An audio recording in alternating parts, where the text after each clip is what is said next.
Okay boys, so today we are reviewing and ranking every single Assassin's Creed game. So 1 to Odyssey, in order from release date. So we'll go Assassin's Creed 1, Assassin's Creed 2, Assassin's Creed Brotherhood, Assassin's Creed Revelations, Assassin's Creed 3, Assassin's Creed 4 Black Flag, Assassin's Creed Rogue, Assassin's Creed Unity, Assassin's Creed Syndicate, Assassin's Creed Origins, and finally Assassin's Creed Odyssey. So that's the order we'll go in. And this is how I'll be reviewing each game. So I came up with different categories in each game that I think are essential to creating a good game and a good Assassin's Creed game. So there is the story, the setting, the open world / side content, the stealth and combat, the exploration and navigation, parkour, soundtrack, set pieces and level design, progression and customization, and modern day and first civilization. So I'll be reviewing each of those categories for each game, and at the end I'll give each category a number. Each of those numbers for each category adds up to a final score for that game. And, well, the game with the highest score will be number 1, game with the second highest score will be number 2, so on and so on. So I'll give each category a number at the very end. So yeah, that's how I'll be reviewing these. So I worked really hard on this. I hope you guys enjoy it. For this first video, it'll just be Assassin's Creed 1 to 3, the Desmond Saga, and then I'll review all the rest in the second video. So I hope you guys enjoy this. And so yeah, with that, we're moving on to Assassin's Creed 1.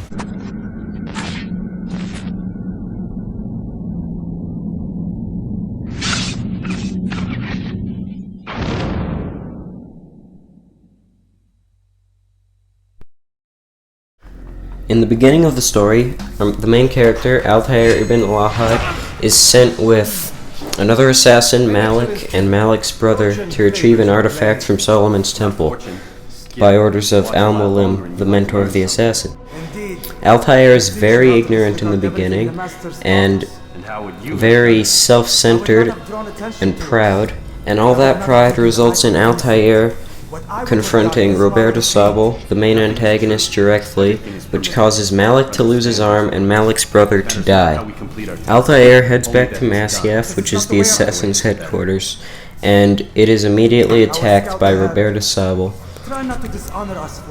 And so you fend off the invading army, and then directly after, Al-Mualim decides Altair is unworthy because of his arrogance and selfishness back in Solomon's temple, so he strips Altair of his rank and all of his equipment, and gives him 9 targets to assassinate in order to regain his honor. So Altair sets off across the Holy Land to kill those 9 targets, and when he finally kills the last target, Robert de Sable, Robert tells him that Al-Mualim, his mentor, is also a Templar, and he's using the artifact that they were sent to retrieve called the Peace of Eden to control the world, and so we have to kill Al-Mualim. I really enjoyed the story overall, but one thing I really liked is Altair's development. It's honestly just amazing. He stands between us and it. I'd say it's necessary. Discretion, Altair! You mean cowardice. That man is our greatest enemy, and here we have a chance to be rid of him. You have already broken 2 tenets of our creed. Now you would break the 3rd. Do not compromise the Brotherhood. I am your superior, in both title and ability. Favor your blade, brother. Malik, before I go, there's something I should say. Be out with it. I've been a fool. Normally I'd make no argument, but what is this? What are you talking about? All this time, I never told you I was sorry. Too damn proud. You lost your arm because of me. Lost Qadar. You had every right to be angry. I do not accept your apology. I understand. No, you don't. I do not accept your apology because you are not the same man who went with me into Solomon's temple. And so you have nothing to apologize for. Malik. Perhaps if I had not been so envious of you, I would not have been so careless myself. I'm just as much to blame. Don't say such things. We are one. As we share the glory of our victories, so too should we share the pain of our defeat. In this way, we grow closer. We grow stronger. Thank you, brother. Rest if you need to, Altair, that you might be ready for what lies ahead. So as you can tell, I really like Malik and Altair's relationship. It's really good throughout the entire story, and I'm really happy with it. The only other real side character worth mentioning is Al-Mualim, and I found him interesting. He was fine. I just didn't like him as much as Malik, but he was still very interesting and cryptic and mysterious. And whenever he talks, and I like that about Al-Mualim. But most of the other Templars, or the villains, really fall flat. The only ones that I really enjoyed were William de Montferrat, Seabrand, and Robert de Sable. I don't know, I just like those three. They were more notable and memorable than all the other ones. They were just pretty much generic villains that do bad things. But I really like that before every assassination, you like get a little cutscene of them doing something awful, which really makes you hate them and want to kill them. Like, What do you mean? I think the first guy in Acre, he was a doctor and he just broke his patient's legs because the patient was going insane. But when Al-Mualim becomes a real villain or Templar, I like him a lot more. So he's not just this mentor character. Because when he's fighting Altair with the apple at the end, he actually says some pretty interesting stuff, and it's pretty cool. Overall, I like the story. I enjoyed sitting through it. All the twists were fine. I just wish the villains were a bit better. The main character and the main side characters are just fine. I enjoyed it. I really liked the setting of Assassin's Creed. It takes place during the Third Crusade in the Holy Land. There's 5 different locations you can visit. There's Masyaf, the Assassin's headquarters, Acre, Damascus, and Jerusalem, and the Kingdom, which is just the mountains of Syria, Lebanon, Jordan, and Israel. It can be boring because sometimes the locations can look very samey, but otherwise it was fun. There's not much for side content in this game, and there's not much to do in the open world.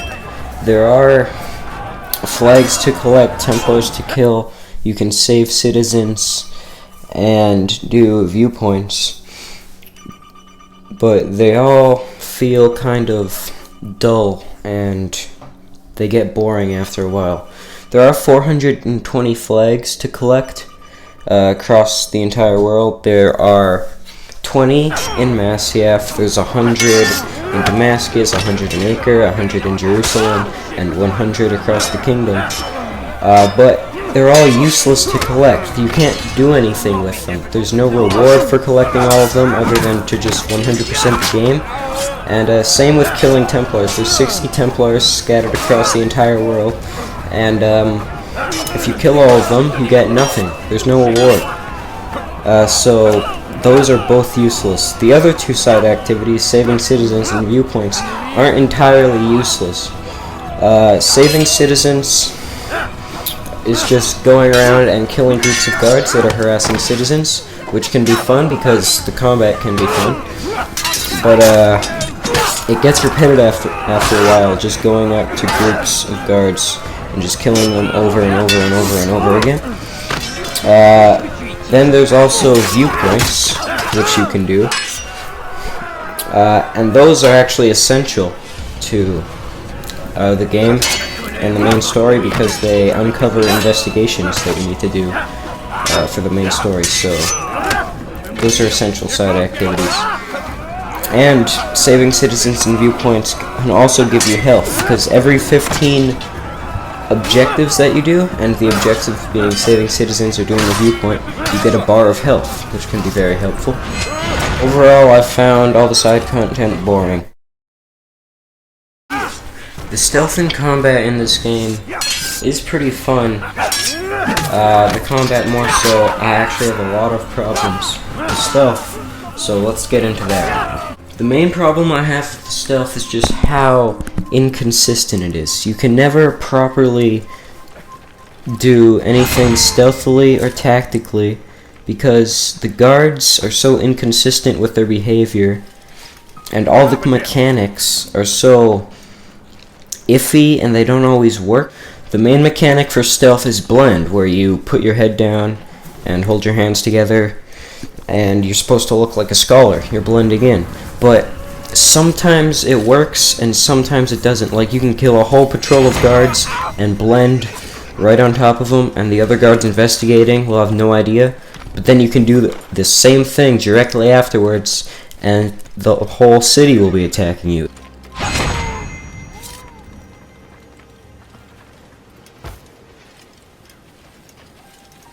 What happened here?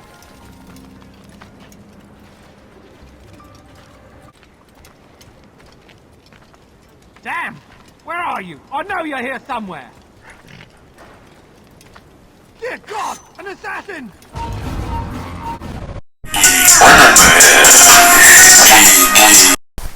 And the only other real main stealth mechanic to use is throwing knives, and those are also very unreliable, because you can never throw a throwing knife at a guard before, again, the entire city knows exactly where you are.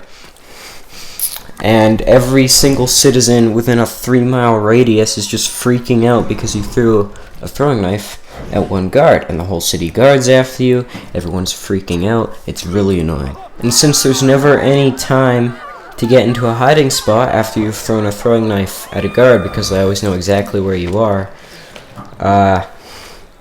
it's almost impossible to lose them other than going on rooftops, and that just attracts more rooftop guards that chase you, and you can't hide on benches on the streets because all the citizens are running around, so there's no one to blend with, and it's just really irritating. And because of this throwing knife dilemma, it's almost impossible to get past 2 guard checkpoints or gates because there's no hiding spot assassinations, ledge assassinations, air assassinations, corner assassinations, or double assassinations. So you have to rely on your throwing knives, which almost never work. The only reliable stealth mechanic is blending with scholars, and they'll walk you past city gates or past guard posts, but they're very rare and you can't find them all the time. So when you do find scholars to blend with, it's very helpful to get you into guarded posts.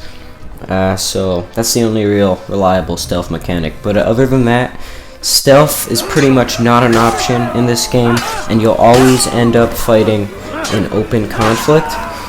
But that isn't too bad, because the conflict can be pretty fun. Now, the combat in this game is really good. There are different enemy archetypes that you have to get used to and use different strategies against. There's lots of different combat mechanics that you learn over the course of the game. There's a heavy attack, light attack, step, dodge, guard break, gap, grab, counter grab, and a counter kill, which you'll probably rely on most often. And all these things can be really fun to use. You can only use your hidden blade in combat, and if you counter kill any enemy with a hidden blade, it's an instant kill, which can be very fun. And finishing moves are always so satisfying. The moves that he does when he counter kills someone, they're great. So the combat in this game is really fun, but it can get annoying after a while and repetitive, but most of the time it's fine. But the stealth, I really hate the stealth because it just doesn't work. Maybe the game wasn't completely made for stealth, but if you want to play stealthy or tactically, it's really not an option. The exploration and navigation in this game is it's okay. It's not bad, but it's not necessarily good. Most of the cities look the same. The only one that really differs from the gray kind of color scheme is Damascus, which is my favorite city, just because, for that reason. It doesn't look the same. Like Jerusalem and Acre kind of look the same, but they have a different atmosphere, and I guess, but They're that gray scale, and they don't look all that nice in my opinion. And exploring them isn't always that fun. There are some notable landmarks, or one that I can think of right now. It's the cathedral in Acre. When I found that, I was like, oh, that's cool. And then I forgot about it. But the area that I really think is made for exploration and that is fun to explore is the kingdom. The kingdom is really great to explore. As I said before, it's just the deserts and mountains of the Middle East. And you just ride around it on your horse, and you can find cool things. There's nothing to do except for collect flags, which I already mentioned is useless. But it's fun to just roam around and find things. Like, you can find some ruins, you can find watchtowers, you can find some abandoned villages, you can find, like, a cavern with a bridge going through the mountains. It's really fun. But guards constantly detect you and chase you while you're riding your horse, but that isn't a big deal because just ride right past them and outrun them. But the kingdom's just, I think it's the main exploration area of the game, and that it's really good until it isn't. Once you've explored everything, then it's just, there's really no reason to go back there. And the navigation, as in like the mini-map, is pretty much, I wouldn't say it's entirely useless, but it's pretty useless, okay? It just says which direction points north, and where your objective is, and where hiding spots are. It doesn't tell you where paths are, where buildings are, where guards are. I really don't know why. There's no reason for it to really be there, because it doesn't give useful information. Sure, knowing which way north is useful, I guess, and knowing where your objective is obviously useful, but having no idea where the paths are, or the streets, or where buildings are, it's just annoying. I don't know why it doesn't show you that stuff. And not having that information is just all the more reason not to play stealthily or tactically, or one more reason that you can't, and it's not an option. So it's just really upsetting. So exploration is fun in one area until it isn't, and navigation is almost non-existent. The parkour is pretty good, and it is very satisfying when you're just sprinting rooftop to rooftop flawlessly and jumping walls. It's really fun. It is, and it can, when it's really smooth and there's not too many like frame drops, which happens a lot, or the parkour bugging out, which also happens a lot. When it's just smooth, it's fun. It really is.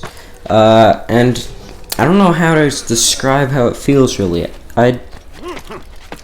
Blocky, I guess? I'm not really sure how to describe it. I don't really know what that means.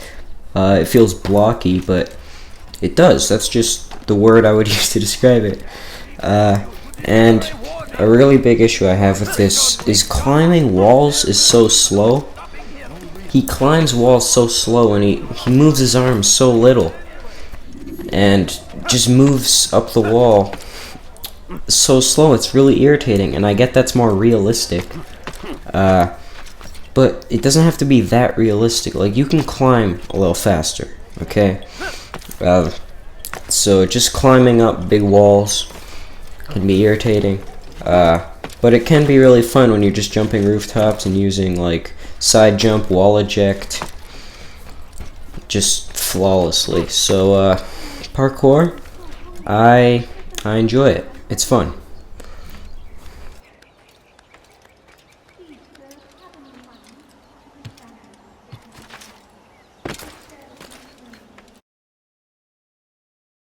The soundtrack is really good, and I really enjoy it. I'm just gonna let you guys listen to these four. It's the main theme, Jerusalem theme, Damascus theme, and Acre theme.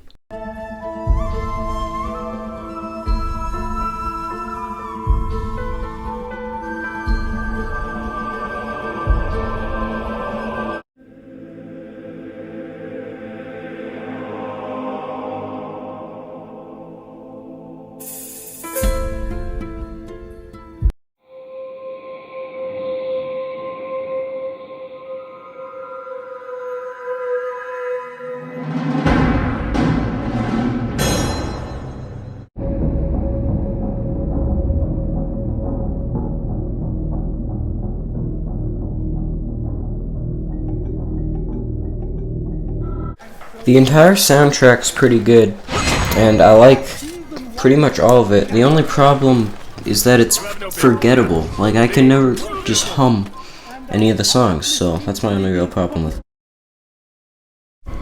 The set pieces in this game are really well designed and fun, and they're unique. The only ones that are here that are part of the main story that I would consider set pieces are Solomon's Temple in the beginning, the defense of Masyaf, Talal's assassination in Jerusalem, when you go to Arsuf to kill Roberta Sable, and when you're fighting Al-Mualim with the Apple of Eden. All of these set pieces are really great and fun and well designed, and I have no real problems with them. I like them.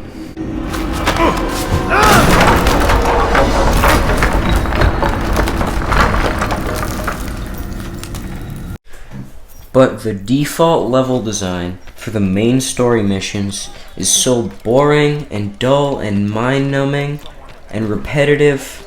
It's just awful. You go talk to Al-Mualim first time, and then you go to the city. You travel to the kingdom to go to the city that you have to go to. Then you talk to the bureau leader. Then you do 3 investigations, and then you go talk to the bureau leader, and then you do the assassination. Now, the only thing exciting about these are the ending assassinations, but everything leading up to that is so awful. The investigations are just mind-numbing. Some of them are interesting, a select few, but none of them are memorable or interesting or anything. I don't know. And you have to do this 8 more times. You have 9 times in total. 8 more times after the first. And it's just awful. It's not fun. It's really just... I hate it. It's really, really bad. But the assassinations at the end can be good. My favorite ones are William de Montferrat, Seabrand, Roberta Sable, and Al-Mualim, as I said earlier. But they're just... they're awful. They're mind-numbing, repetitive, boring, dull, whatever. They're bad. They're not good. But I do like how you get to choose which investigations you do. It gives you a little sense of freedom. But other than that, the main default level design is just, it's bad. I don't like it. Progression in this game is really simple. It's fine. You just move through, progress through the main story, and every time you report to Al-Mualim, or every other time, he'll give you a new piece of equipment that you lost from the beginning. Like a glove to grab break, or increased throwing knives, or a new sword, or something. So it's just really simple, and no problems with it. I really don't have much to say about the modern day. When you first play the game, you don't really know what's going on. You're trapped in this laboratory with Lucy Stillman and Dr. Warren Vidic, and you're playing as Desmond. And you don't really know what's happening. You're just put in this machine called the Animus, which is how you're seeing the whole game.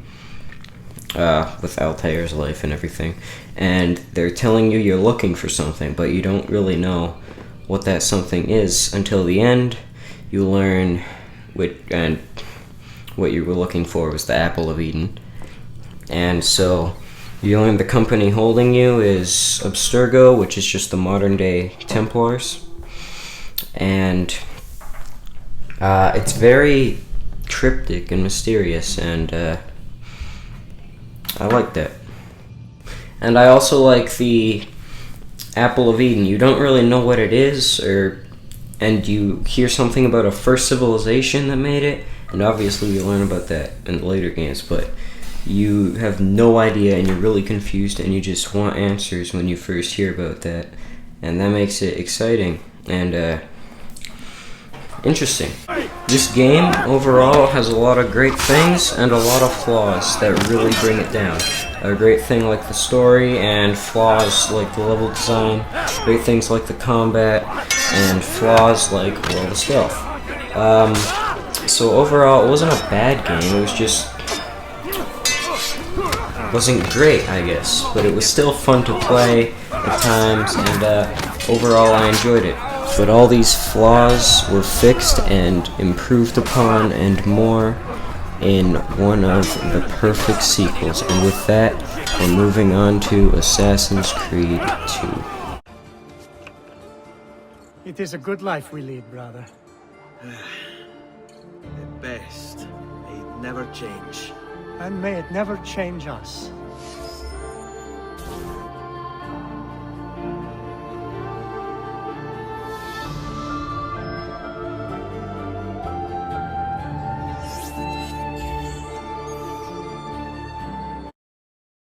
The story of Assassin's Creed 2 follows the main character Ezio Auditore da Firenze through the Italian Renaissance. There's Lorenzo. So the story starts, and you're introduced to his family, and then Giuliano. eventually Lorenzo's Ezio's family, or his dad, brother, and little brother, are executed in front of him. Because they're blamed for a conspiracy in the city. And so Ezio goes to kill the man who did this to him, which is Uberto, and he kills him and exposes himself to everyone, saying the Auditores are still alive. And then they escape Florence with his mother and sister, who are still alive, and meet their Uncle Mario in Monteriggioni. And Uncle Mario teaches Ezio of his heritage. He tells him that Ezio's father was an assassin, and Mario trains Ezio as an assassin. So Ezio goes across Italy, killing Templars, avenging his family, and looking for another Apple of Eden. And they eventually find it with Pope Alexander IV, I think it was, who's Rodrigo Borgia. They call him the Spaniard. And so he has the apple, so you follow him to Rome, and there's this great set piece, and you have a fist fight with the Pope for the final battle, which is amazing.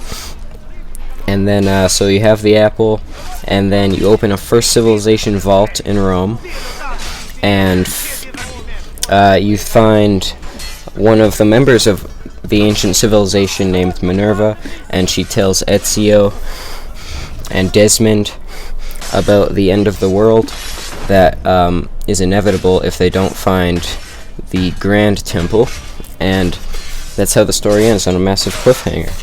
The characters are really good.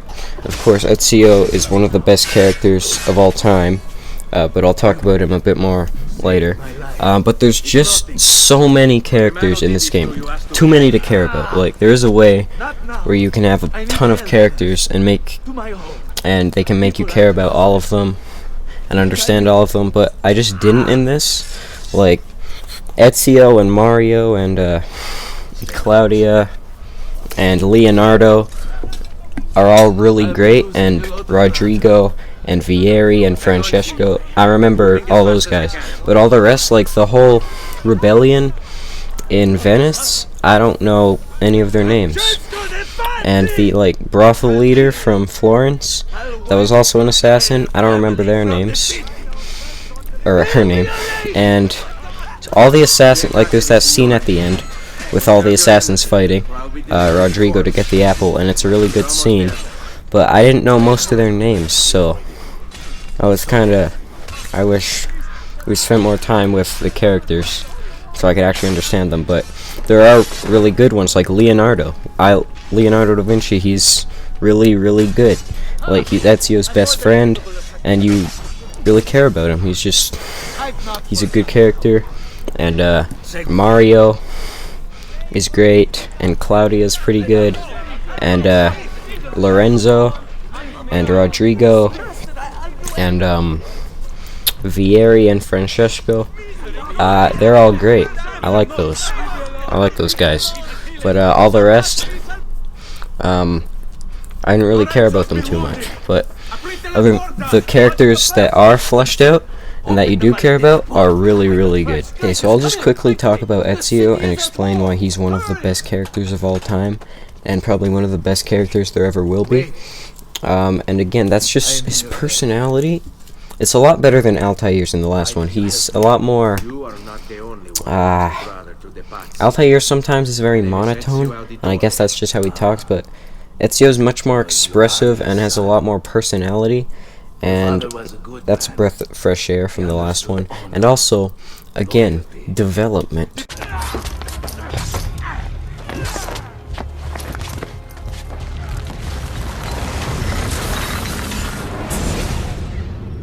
You would have done the same to save the ones you love. Yes, I would. And I have. The Auditori are not dead! I'm still here! Me! Ezio! Ezio Auditore! What are you and your allies planning? Is this what my father discovered? Is this why he was killed? I'm sorry. Were you hoping for a confession? Pezzo di merda! Vorrei solo che avessi sofferto di più! Hai avuto la fine che meritavi! Spero che Enough, Ezio! Show some respect. Respect? After all that's happened, do you think he would have shown either of us such kindness? You are not Fieri. Do not become him. Che la morte ti dia le pace che cercavi. Requiesca in pace. Silenzio! Silenzio! 22 years ago, I stood where I stand now and watched my loved ones die, betrayed by those I had called friends. Vengeance clouded my mind. It would have consumed me, were it not for the wisdom of a few strangers who taught me to look past my instincts. They never preached answers, but guided me to learn from myself. We don't need anyone to tell us what to do. Not Savonarola, not the Medici. We are free to follow our own path. There are those who will take that freedom from us. Too many of you gladly give it. But it is our ability to choose whatever you think is true that makes us human. There is no book or teacher to give you the answers, to show you the path. Choose your own way. Do not follow me or anyone else.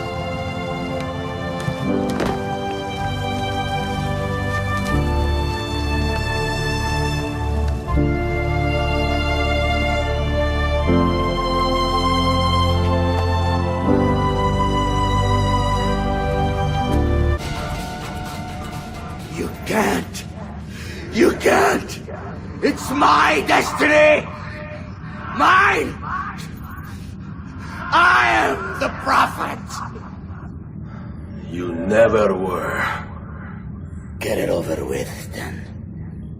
No. Killing you won't bring my family back. I'm done. Nulla è reale. Tutto è lecito. Requiescat in pace. So Ezio changed dramatically over the course of the game. In the beginning he was brash and headstrong and angry and cocky to a certain degree.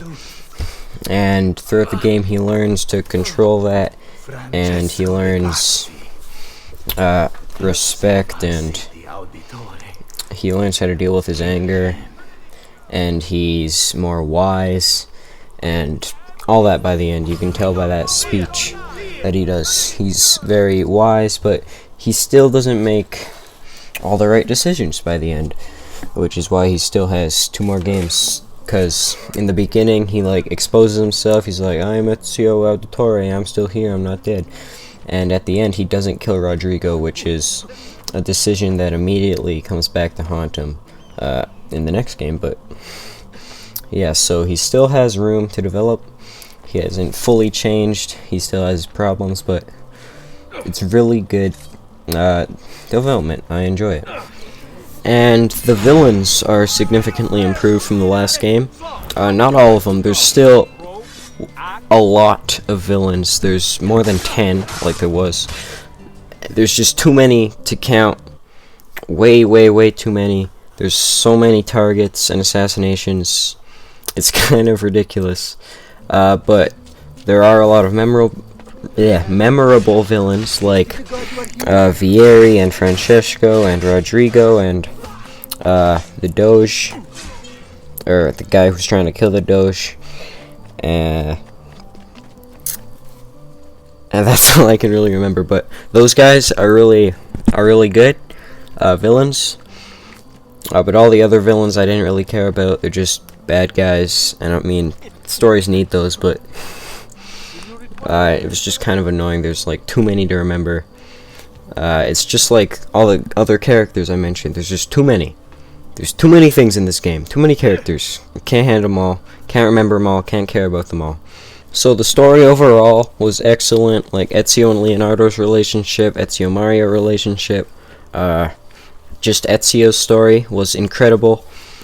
But there's just way too many characters. It can get confusing at times. I think they should have toned it down on the amount of characters, all the heroes and villains. But overall, the story was really good. And I personally loved it. The setting in Assassin's Creed 2 is great. It takes place all across Italy during the Renaissance. All the cities you can go to and all the locations. There's Venice, Florence, Forlì, Tuscany, the Apennine Mountains, I think, and Monteriggioni. All those cities are pretty good, except Forlì. It could have been way better, but you know, that was just probably my least favorite city, but it was still fine. It wasn't bad by any means. The mountains are kind of like the kingdom in this game, except there's a lot smaller and there's a lot less to explore, which is fine. Venice was great. There were like gondolas you could take around Venice, which was cool. You know, it makes you feel like you're actually in Venice. There's Tuscany, which was kind of annoying because, well, there's a lot of towers to climb, and climbing can be annoying. I'll get into that later. And then Florence was probably my favorite city. That's the city you start in. It's just really beautiful. It's like orangey and beige and happy. I don't know, but all the cities are really great to explore and really fun and beautiful, and the setting is really good. There's a lot to do in the open world. There is feathers to collect. There's 100 feathers across the world, which are basically just flags. There's chests to collect, which give you money. There are races where you just race thugs across the rooftops that earn you money. There's beat-ups where you beat up cheating husbands, and that earns you money. There's courier missions where you deliver letters for people. That earns you money. There's assassinations, which earn you money. There's assassin tombs, which are just like mini set pieces, which are great. There's Templar layers, which are, again, mini set pieces, which are great. There's viewpoints, of course, and they work the same as the other game. And all of these are pretty good. None of them are useless, because they all earn you money, which you need in this game, because there's money. You have to buy things. You have to buy armor, and we'll talk about that later though. But the feathers, I can't remember. I think if you collect half of them, you get a weapon, and that's your reward. But I don't think you get anything for collecting all of them other than an achievement, but nothing in the game. Chests give you money, which is good. And then, yeah, everything gives you money, so none of them are useless. They're all worth doing. But the assassinations can be annoying. There are a lot of them, and that could be seen as a good thing, but it's usually not. They can be really frustrating, because the eagle vision, it's just weird in this game, so finding your targets can be annoying, and the timed ones are especially annoying, or frustrating, or whatever. They're just, assassinations are not always that fun. But the assassin tombs are great. They have their own little mini stories. They're like ancient assassins who were buried there, and in different landmarks throughout Italy. And the Templar layers are great. I think there's 3 of them, and they're all really well done. So everything in this game, all the side content in the open world, is pretty good, except the feathers can be annoying to collect, just like the flags were, and the assassinations can be pretty frustrating sometimes. Stealth and combat in this game is very, very similar to the last one. The stealth was improved by, well, quite a lot, and the combat was kind of downgraded a little bit. So they're both still fine, they just still have most of the same problems as the first one, so I'll talk about the stealth first. The stealth in this has improved a lot since the first one. They added more assassinations, which was a problem in the last one. You could only kill 1 guard at a time from the ground. But now you can assassinate from the air, you can pull them off a ledge, you can like hide in a well or on a bench or in a haystack and assassinate from there. There's double assassinations, you can get 2 guards at once, and double air assassinations, so 2 guards from the air at once. But other than them adding more assassinations and types of assassinations and different, ways to kill guards and enemies, there's still all the same problems as the last one. Same problems I talked about in the last one with throwing knives, same as guards being very unpredictable and not consistent in their behavior. You can blend with any crowd now, not just scholars, but that doesn't seem to always work.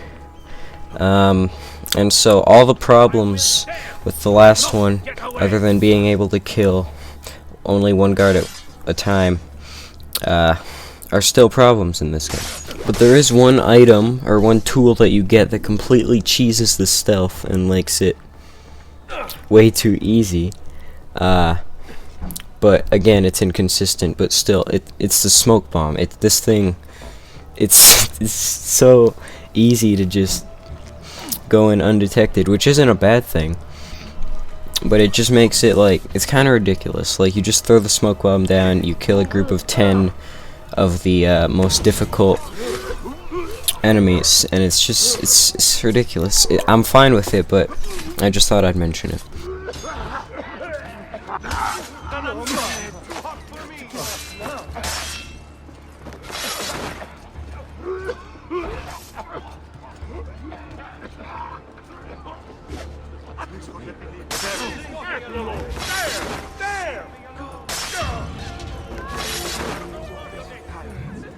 Now the combat has been downgraded in this game, and that's because of one main reason, I think. It's because they took out the heavy attack. So there's really no reason to be offensive, because in the first Assassin's Creed, you can just attack with your heavy, and that was your offensive, and then your defensive was the counter kill.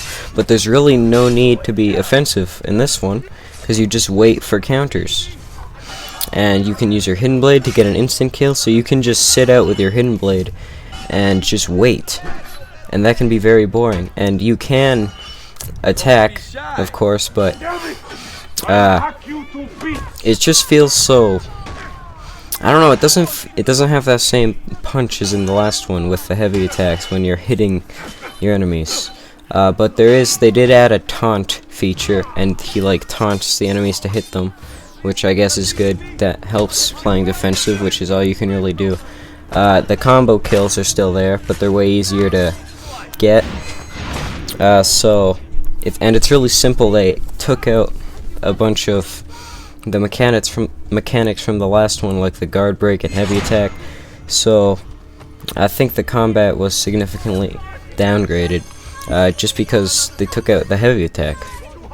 And I didn't think that would be that big of a deal, but if it really felt like it was, you can feel that missing whenever you're fighting in this game. So I mean, it's not the worst combat, but it can just be boring and dull, and not at all fun sometimes.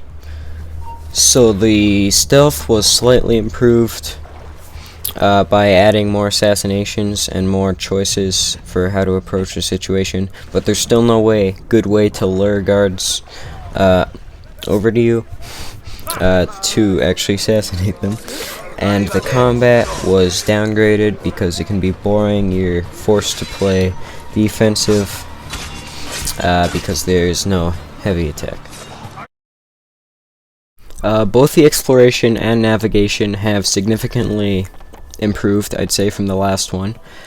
So the exploration, first of all, each of the cities are way more fun to just walk around and explore than the last game, because they're a lot more vibrant and colorful and just lively, I guess, like Venice and Florence, and Forlì maybe not as much, but it's still fine. But yeah, Florence, Venice, Forlì, Tuscany, and Monteriggioni, they're all great, way better than Acre, Damascus, and Jerusalem. And the mountains are still really fun and to explore too. It's a lot more vibrant than the kingdom, even if it's smaller. It's not as fun to explore as the kingdom because it's a lot smaller and there's nothing in it but chests, but it's still fun. It's still fine. I like it. And all the problems I had with the mini-map in the last game are fixed. You can see the paths and where guards are, so there's actually a point to it. And it shows you how far away you are from your destination, like 450 feet or whatever it is, and it just tells you how far you are from your objective. So I like that. It gives you a sense of where you are. So the mini-map has been, all the problems with it in the last game have been fixed, so it's great. It actually has a purpose. So it's a lot more fun to explore the cities, and the mini-map actually has a purpose and a use now, and it's not just there. So navigation and exploration improved from the last game. The parkour again is improved, simply because my biggest complaint with the parkour in the last game is Altair climbed the walls so slow. He did these little moves at a time, slowly climbing up walls, and it was really irritating. But now Ezio makes bigger strides and climbs up the walls faster, so they fixed my only real issue with the last one. And they also added a mechanic so you can jump and grab higher ledges once you get further into the game, so that speeds up the parkour even more, which is great. But the parkour and climbing still feels stiff and blocky, I guess. So I guess that's just, again, a product of the time. Like the last one, they're still working to perfect the climbing, but it just feels kind of stiff and I don't know, blocky again, I guess. So they sped up the parkour, which is fine. So yeah, the parkour has improved. The soundtrack for this game is just beautiful and iconic and memorable. It's honestly incredible. You may have heard it, you may not have. I'm betting on you have, because it's iconic, you know? It's amazing, and it's not even like, this is just the song you think of when you think of all of Assassin's Creed, not just Assassin's Creed 2. They use renditions of this in every single Assassin's Creed since then, so it's great. It's honestly, it's amazing.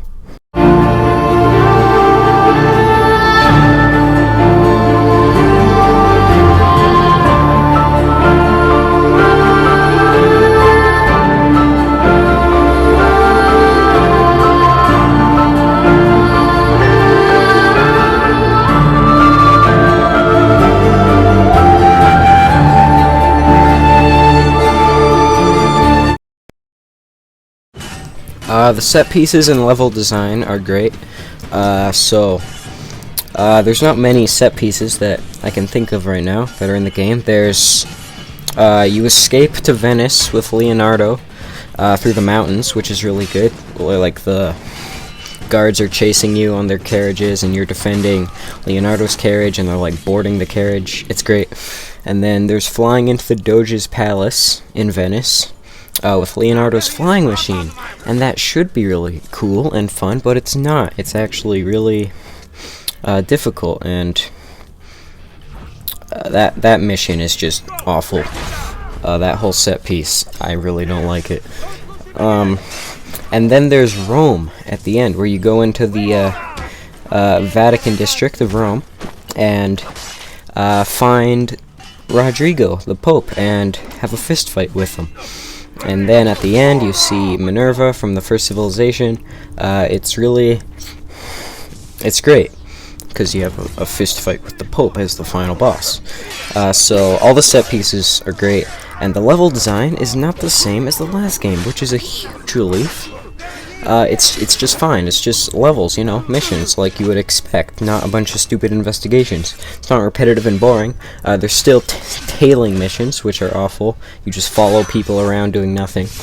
But assassinations and all those other missions in between, they're fine. I enjoyed it. So set pieces are great, except for one, which is bad. And the level design is fine, and it's not the same every single time. So yeah, improved again. The progression and customization is a whole new addition to this game, so I'll just talk about the progression quickly.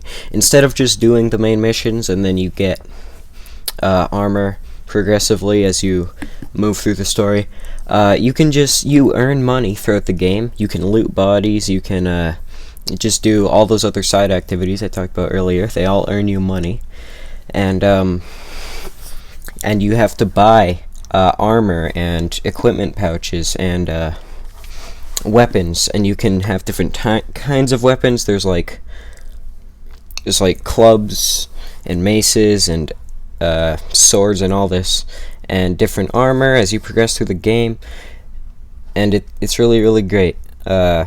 So I like that system a lot more, because you know, you can just wear whatever you want and whatever you can afford, and if you can't afford something, you just have to do more side missions. So I think it's a really good system, and customization with the armor and weapons, and you can change the colors of your robes, your assassin robes, in shops. So I think the progression system has significantly improved, and you can customize Ezio in this one. You can customize Altair at all in the last one, so I think it's a really good improved system.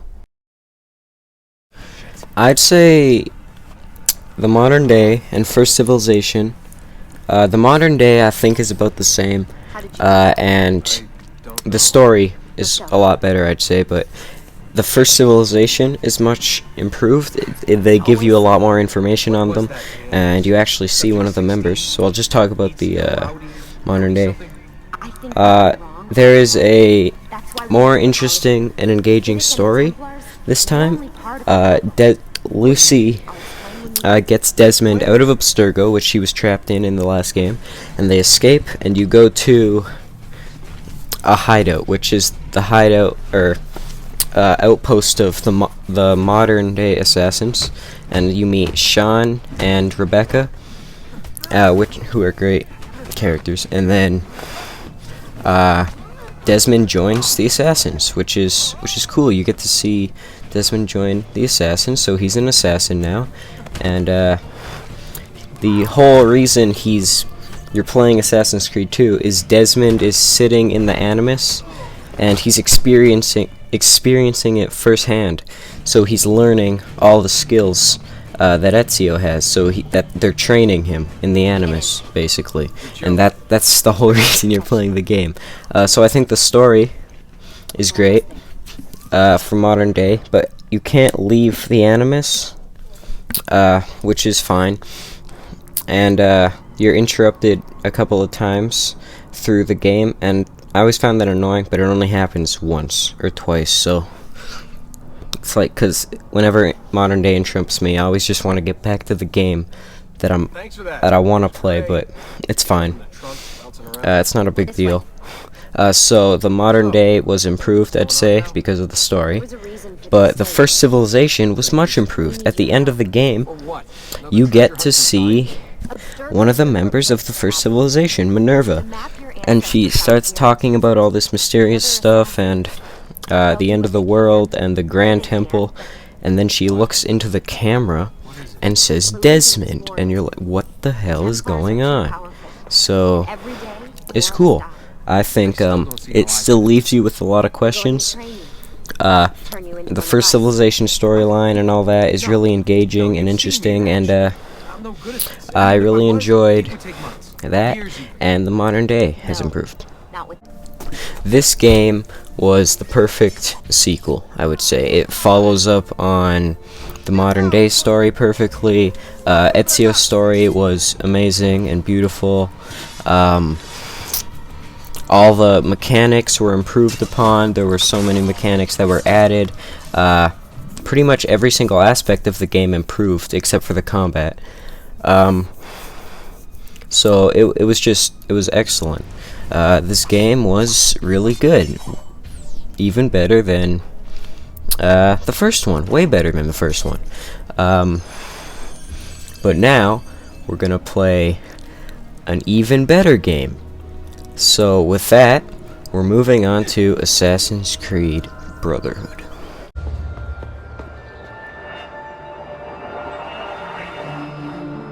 This decision is yours alone to make. Only do so quickly. Give it to me. You can do with it as you will later. Bene. Jump!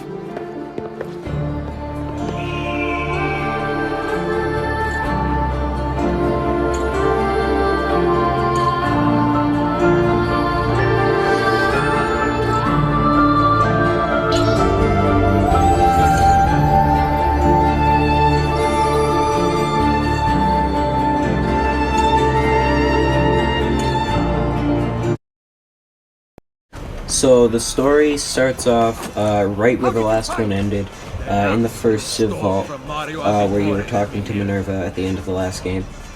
So you leave the vault, you meet up with Mario, you go through the streets of Rome, and you head back to Monteriggioni, and you think you're done. Like, he's killed all his targets, Ezio's got the apple, you think he's good, but he didn't kill Rodrigo, and that immediately comes back to haunt him.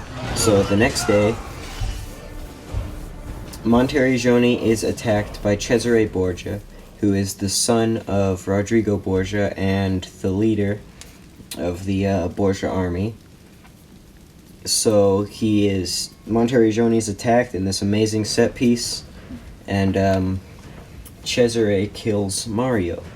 So Ezio rides off to Rome to find help, find allies, but finds that the assassins no longer exist in Rome. It's pretty much, the Assassins Brotherhood in Rome is pretty much gone.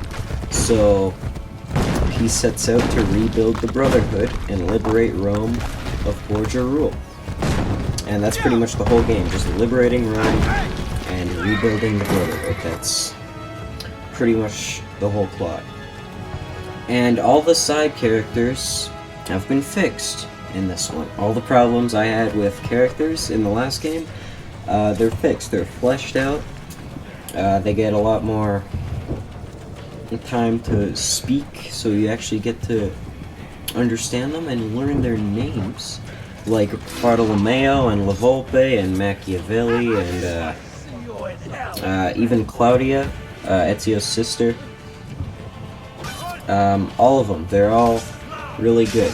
But my favorite character, other than Ezio, is Cesare, the villain. He is really great. Cesare is awesome as a villain. He's not an awesome he's a really, really bad guy, but that's what makes him an awesome villain. No, you hate this guy. You want to kill him.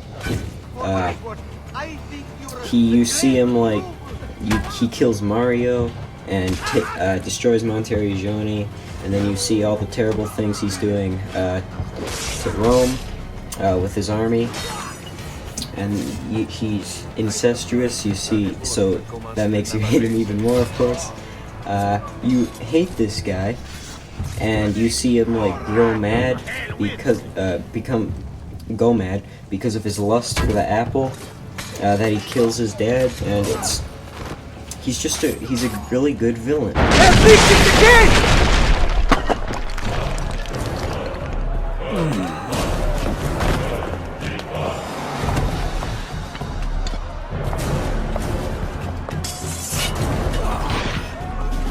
I know you're there, Ezio! The Pope told me about you and your little group of assassins. And this!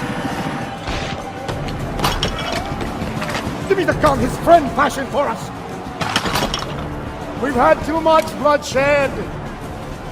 I think the cleansing is in order. So consider this an invitation from my family to yours!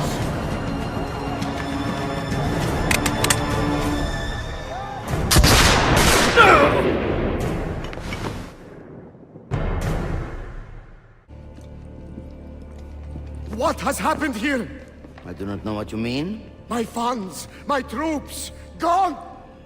Financial difficulties strike all of us, even those with an army. You intend to give me money? No, I do not. Then I will use the Peace of Eden to get what I want. Your help is not necessary. That has been made abundantly clear to me. Are you aware that the Baron de Valois is dead? No. Did you? What reason could I possibly have to kill him? Was he plotting against me with my brilliant, traitorous Captain General? I do not have to stand for this! The assassins murdered him. Why did you not stop them? As if I could! It was not my decision to attack Monteriggione. It was yours! It is high time you took responsibilities for your actions. My accomplishments! Despite the constant interference of failures like you! You are not going anywhere. I have the Peace of Eden. Get out of my way, old man. I gave you everything, and yet it's never enough. Cesare! He intends to poison you!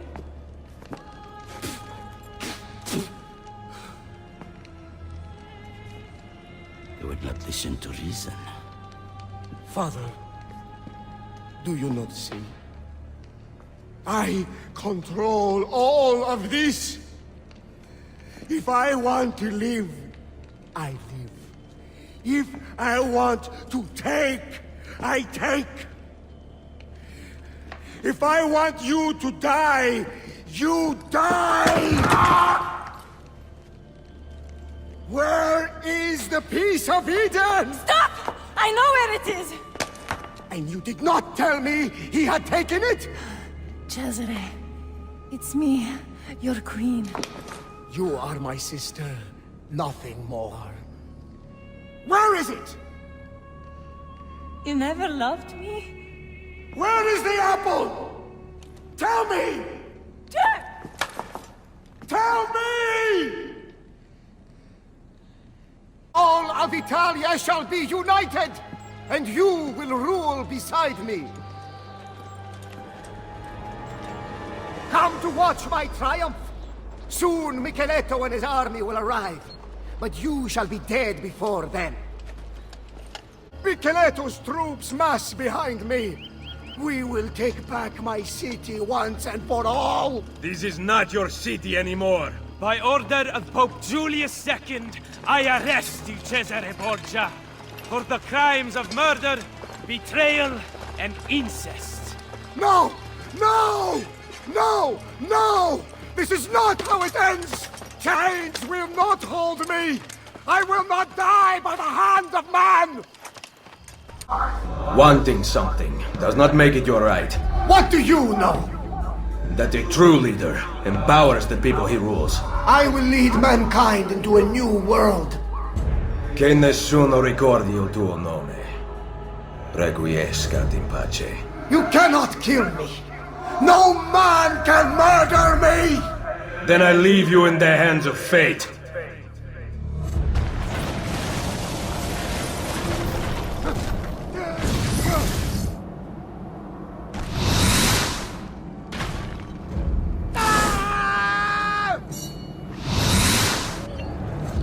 So Cesare was an excellent character, and probably my favorite part of the game. Ezio was still great, but he's still a great character and all. But he didn't have the same amount of development or anything like that as the last game. But that makes sense, you know, it's the second story in the trilogy. He just needs to progress a little bit, and he did have a little bit of an arc, I'd say. Learning to make the right choice, I'd say, was his lesson throughout the game, because he made the wrong choice not killing Cesare, and that was a bad choice because Monteriggioni was destroyed and Mario was killed and the apple was taken. And then he learns there's this whole mini plot line with La Volpe not trusting Machiavelli and thinking Machiavelli's a traitor, and Ezio, he's not quite sure about this, and he makes the right choice to stop La Volpe from killing Machiavelli, because Machiavelli was not the traitor.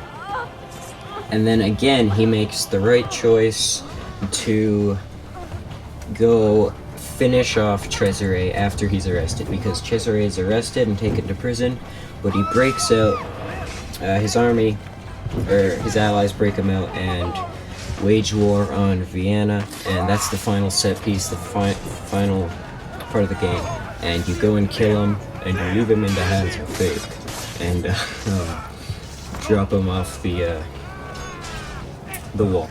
So Ezio made the right choice again at the end of the game, to trust his instincts and go finish off Cesare.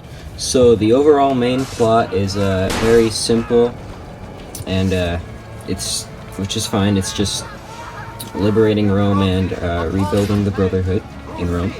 But there are a lot of mini plot lines, like for each sequence. There's Bartolomeo and the French are fighting, and Machiavelli and La Volpe, like I said earlier, and Claudia becoming an assassin, and there's also like a little love story between Ezio and Caterina. So the whole overall narrative is very simple, but there's a bunch of little mini plot lines which are really well done. So the story was great. Ezio's story, Ezio was almost kind of overshadowed by Cesare, but he wasn't. Almost overshadowed.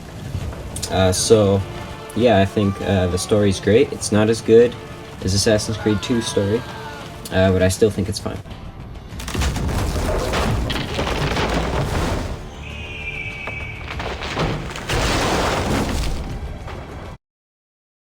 The setting in this game is, I think it's pretty good. It takes place in the city of Rome in Italy, and so there's like the city, the main city, and then there's a bunch of grass and hills and all that. And the city is pretty small compared to the rest of the map, but I think that's okay, because the city is really good. Like, Rome, it's probably one of my favorite cities out of all the games. I don't know what it is about it. It's very colorful, and I don't know, it's all the same reasons I love Florence in the other game, I think. It's just, it's colorful, I guess, and the streets look nice, and the buildings look nice. Rome just looks nice. That's all it is. That's why I love it.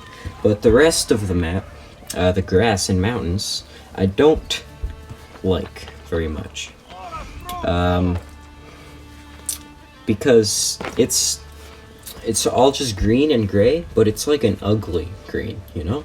It doesn't look nice. It's not like even the mountains in the other game. They were a nicer green and gray, but these hills aren't the same, and these take up majority of the map, which, you know, that's not a good thing.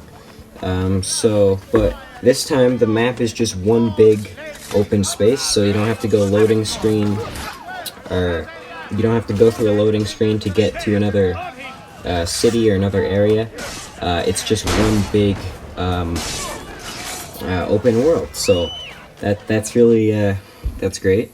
But I really like how there's like ruins around that big grassy, hilly area, because it like shows the remains of what used to be a bigger city in ancient times, but it's not anymore. So there's like ruins scattered around, and I like that little detail.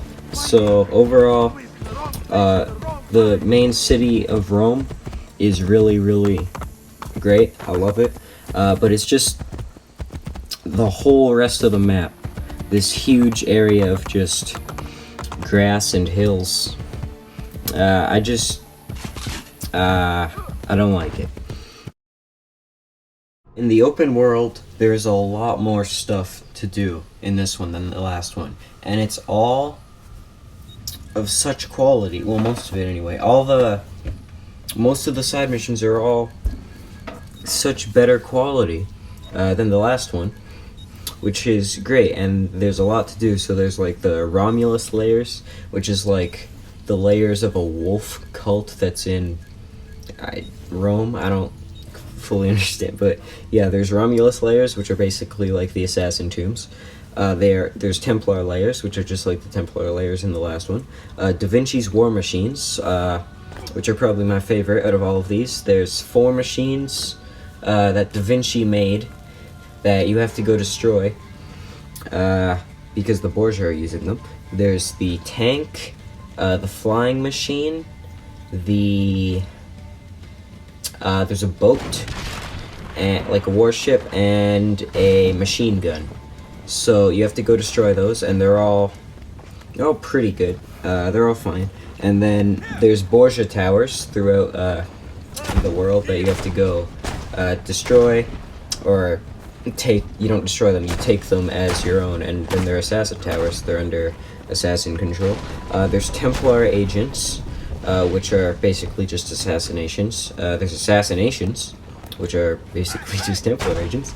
There's Christina memories, and it's like a mini love story between Ezio and Christina. She was a girl in Assassin's Creed 2, and she was in like one scene, but they like flesh out their story in these little missions, and they're really, really good. It's a really good mini story. And then there's Thief and Courtesan missions, which are just faction missions. You do assignments for thieves and assignments for courtesans. There's Copernico missions. So like Copernico, that scientist, astronomer guy, you do missions for him. Guild challenges. There's like challenges you have to do, like this many air assassinations, this many kills with a crossbow, whatever. There's those. And then there's viewpoints. There's Borgia flags. I think there's 101 or something like that. There's 10 feathers, and there's like 110 treasures or something like that. And there's renovations that you can do throughout the world, and that increases your income. I'll talk about that in the progression, but all of these, there's a lot to do, and they're all of such quality. Like, all of these are really good. They all have great mini stories. I say assassinations are kind of just basic, just what you would expect from assassinations, but all of these are great, like the Romulus and Templar layers, and the war machines, and the Christina memories, and even the feathers. There's only 10 of them, so you can, that's easy. And the Borgia flags, you can buy maps to them, so they're not like the feathers or flags from Assassin's Creed 1 or 2, where you just kind of have to find them or look up where they are. You can get a map to them, and it makes it really easy. And there is an actual good reward for collecting all the Borgia flags. You get a cape that you never get any notoriety. Your notoriety never increases. I haven't talked about notoriety yet. I'll talk about that in another section. But yeah, all the stuff is really great. It's all of such quality. The open world side content, it's incredible. So the stealth and combat in this game are both better. The stealth in this game is slightly improved, and they completely fixed the combat. So the stealth, it's exactly the same. It's slightly more refined. I'd say it's like a little bit less buggy, and all that. It's just a little bit, it works better. And there's a crossbow, which is nice. So it's like throwing knives, but it's way better because it's a crossbow and it actually works. And they're still throwing knives, and as I said, the throwing knives work better too because everything's a bit more, they fixed everything. They refined it, I guess. So stealth is improved, and the combat is really, really good. So the problem I had with the last game's combat is it was slow and boring, and you know, it just didn't feel good. But this, it's really, really fun. It looks good, like just all the kills you're doing, they look great.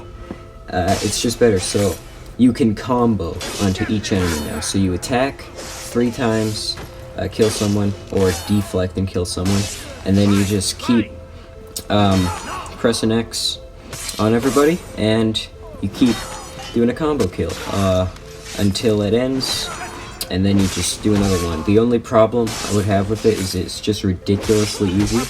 That's not necessarily a bad thing. I mean, it's not bad to have easy combat. It's not the main focus of the game or anything. It's just, it's fun and it looks good, so I like it a lot better, and I think it's some of the best combat in Assassin's Creed. The exploration is, it's fine. It's not the best thing. Like I said in setting, most of the map is just hills and grass, but it can be fun. There's like ruins around that show the remains of an ancient city that used to be there, so those can be kind of fun to find.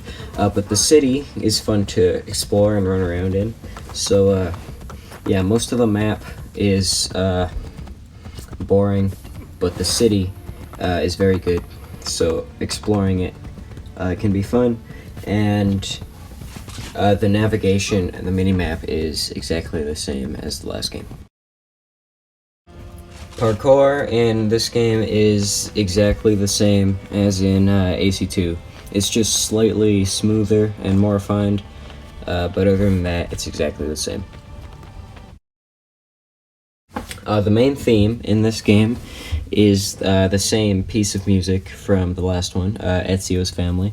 I think it's slightly different, like a slightly different rendition of it, but it's still the same, which is good. It's a good piece of music, but I think the combat and ambient, like background music, it's a lot better and more memorable.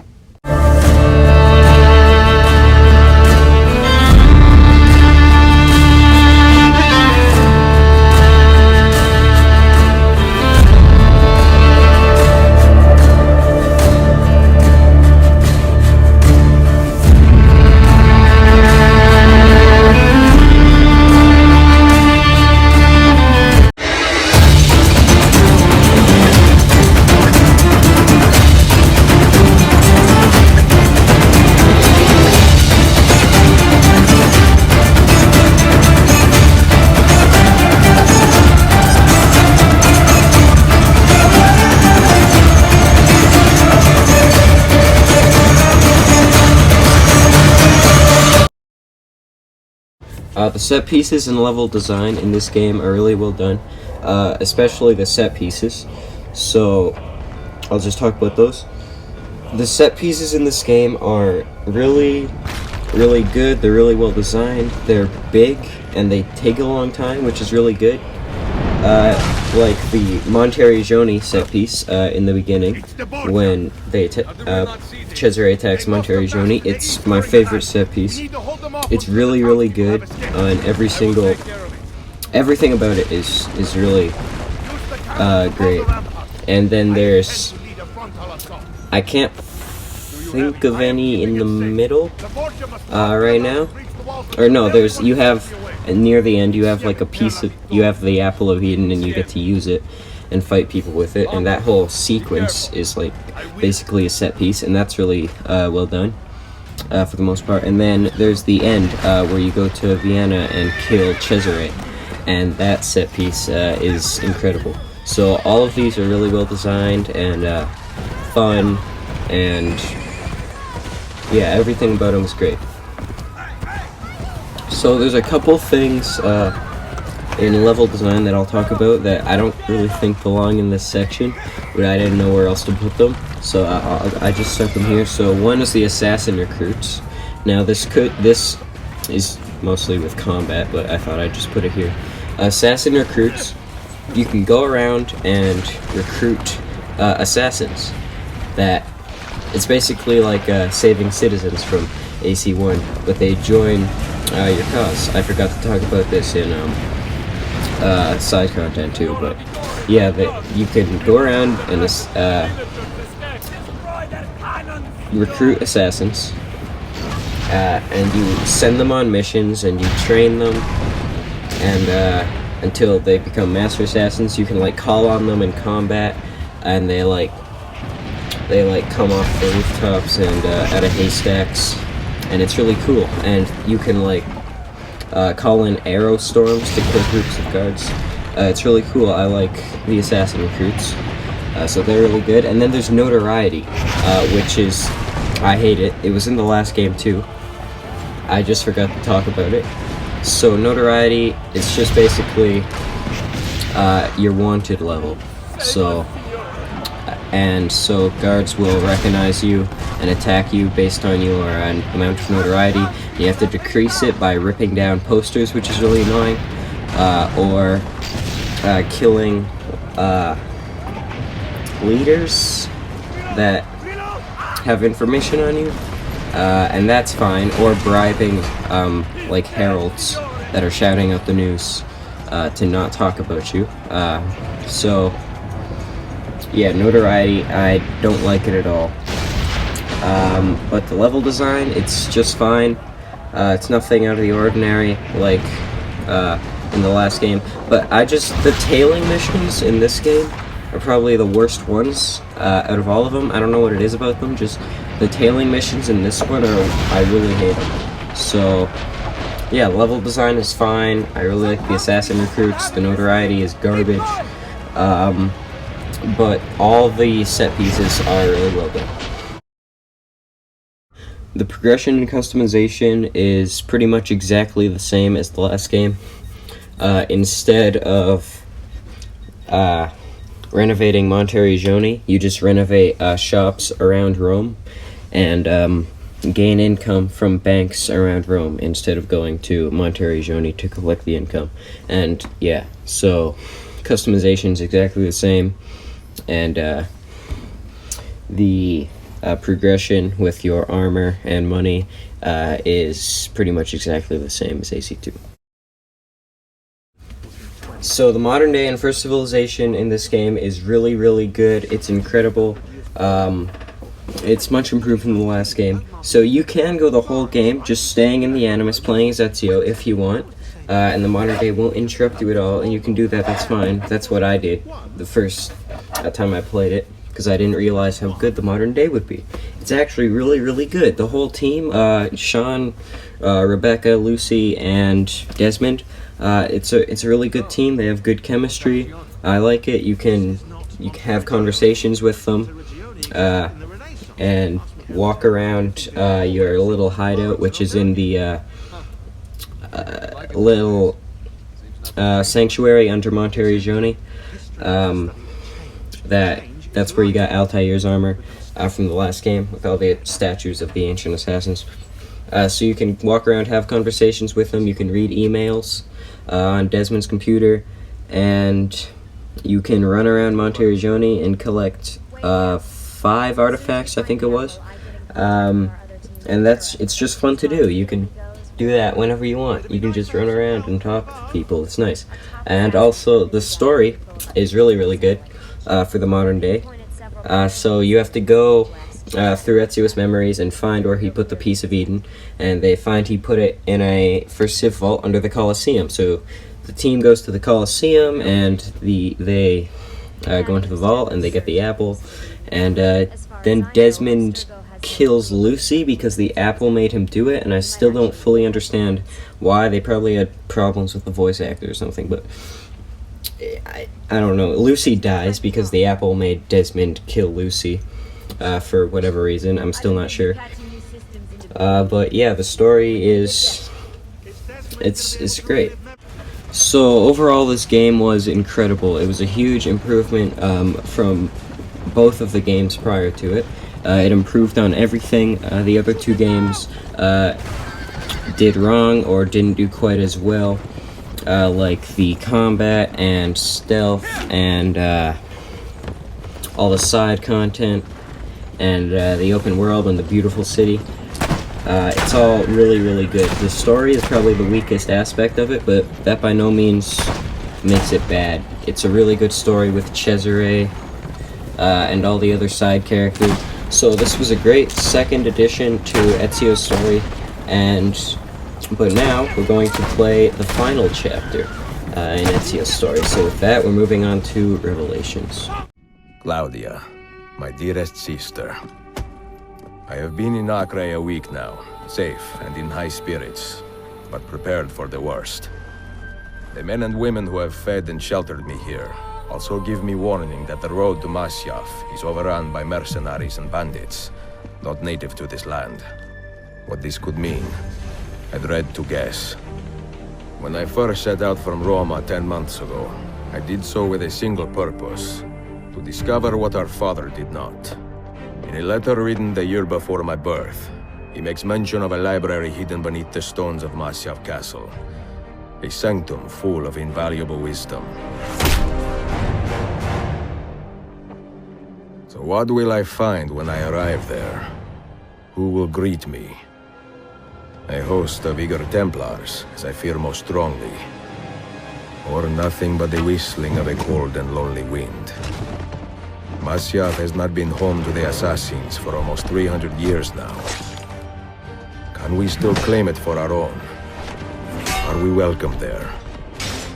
I am wary of this fight, Claudia. Not because I am tired, but because our struggle seems to move in one direction only, towards chaos. Today, I have more questions than answers.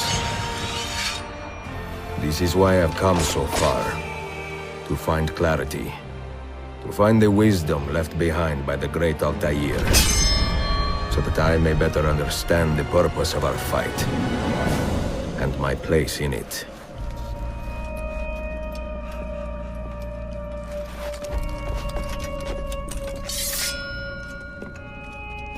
Should anything happen to me, Claudia, should my skills fail me, or my ambition lead me astray, do not seek retribution or revenge in my memory, but fight to continue the search for truth, so that all may benefit. My story is one of many thousands, and the world will not suffer if it ends too soon.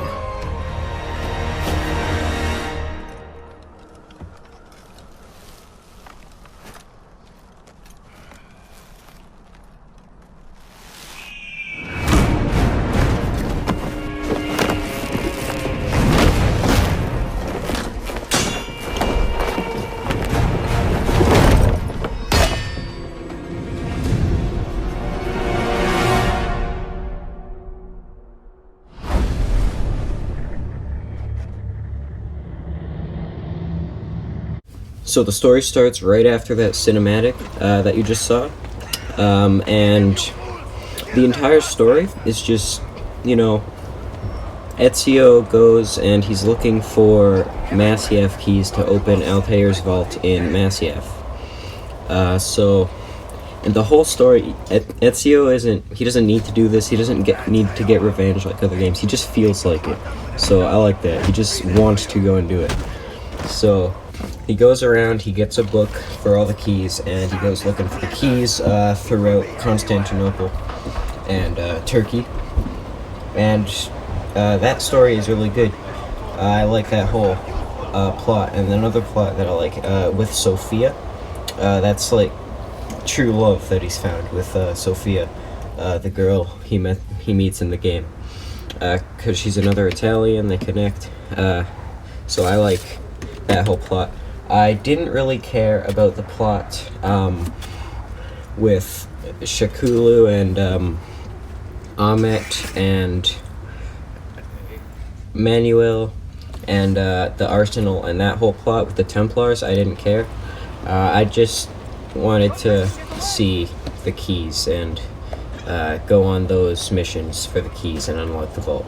And that story was really well done. So you can really see how Ezio grew throughout the story, throughout the entire trilogy. You can tell by the end that he's a lot wiser and smarter. And Altair, they finish Altair's story in this. They didn't have to do that, but they did. Altair's story is completed, and you see Altair's death, which is nice. And the main side character, Yusuf, is also really good.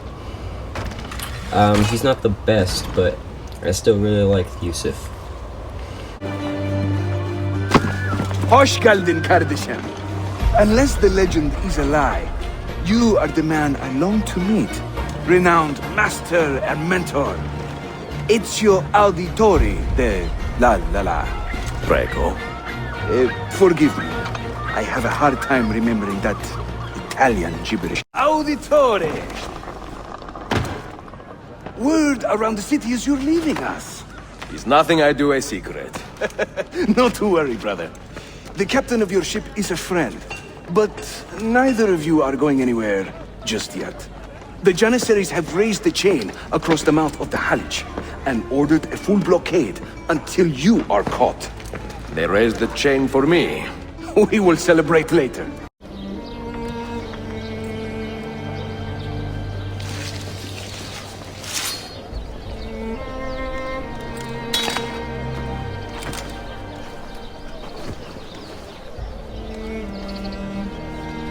You have earned your rest, brother.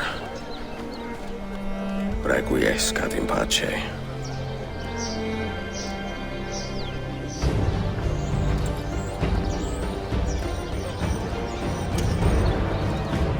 Brothers, sisters, the whole city rises against us, while Yusuf's murderer waits and watches from the arsenal, laughing. Fight with me, and show him what it means to cross the assassins. You mentioned a creed before. What is it? Nothing is true. Everything is permitted. That is rather cynical.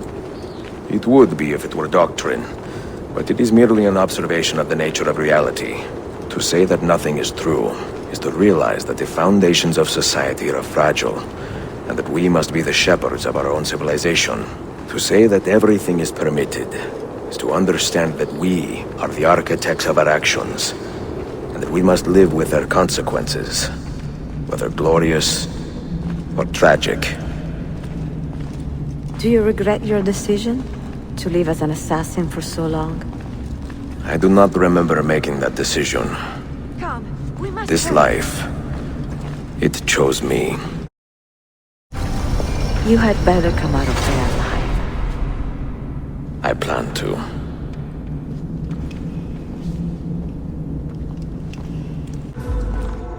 No books. No wisdom. Just you, fratello mio.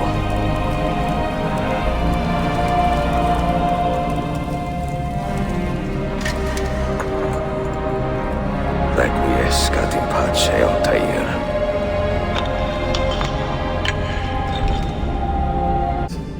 Some we sent with the Polos. The rest will go with me to Alexandria. Good. Very good. Father, I do not understand. Why did you build a library if you did not intend to keep your books? You should go. When the Mongols return, Masyaf must be empty. I see. This is not a library at all. It is a vault. It must stay hidden, Darim. Far from eager hands. At least until it has passed on the secret it contains. What secret? Go, son. Go be with your family. And live well. All that is good in me began with you, Father.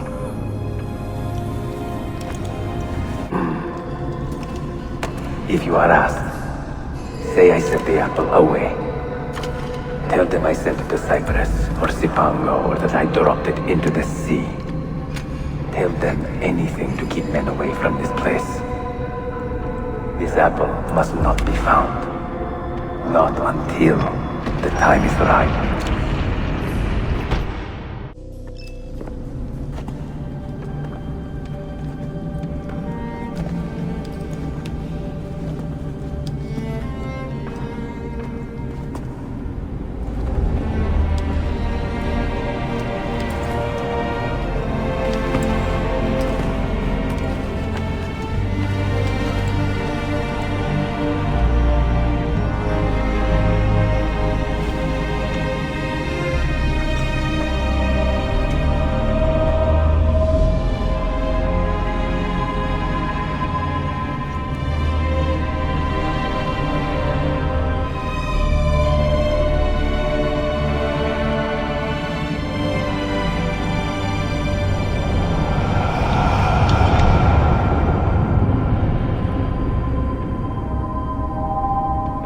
Another artifact.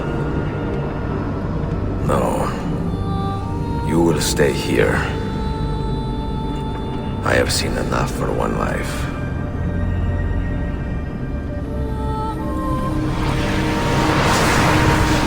Desmond? He's talking to me? I heard your name once before, Desmond. A long time ago. And now it lingers in my mind, like an image from an old dream. I do not know where you are, or by what means you can hear me. But I know you are listening.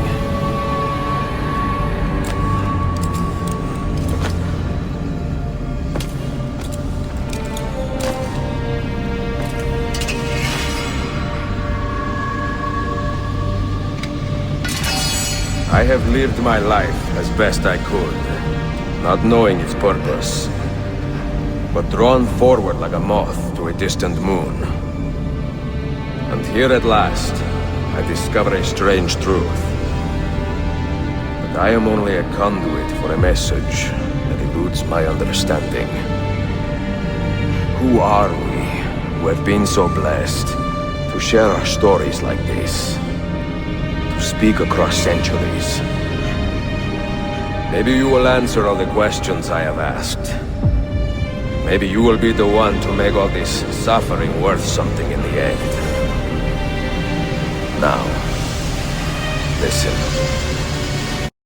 So Ezio's ending and realization that, well, he's only a conduit for a message that eludes his understanding. It's really great, because that connects right to the modern day, and everything Ezio has been doing is just to show Desmond the way, and he finally realizes that, so that's really good. And Sophia and Yusuf are, of course, great side characters, and Yusuf's death, it really, well, if you've played the whole game and seen all the scenes, it's sad. And Sophia, obviously, Ezio's love interest is really, really good. It felt very natural. But the Templar plot with Amit and Shakula and Manuel and Cappadocia and all that, and the Arsenal, it all felt very uninteresting, and it felt forced, like they just needed Templars in the story, and they couldn't just have a story with, they couldn't just have a story of a treasure hunt for keys. They just needed Templars. I don't know. It just felt unnecessary. But Altair's ending and story throughout the game was really good. They finished off his story, which they didn't need to do that, but they did. And so I really like that. So the whole story is incredible, especially the ending of Ezio and Altair's story, which finally shows Desmond the way. It's incredible.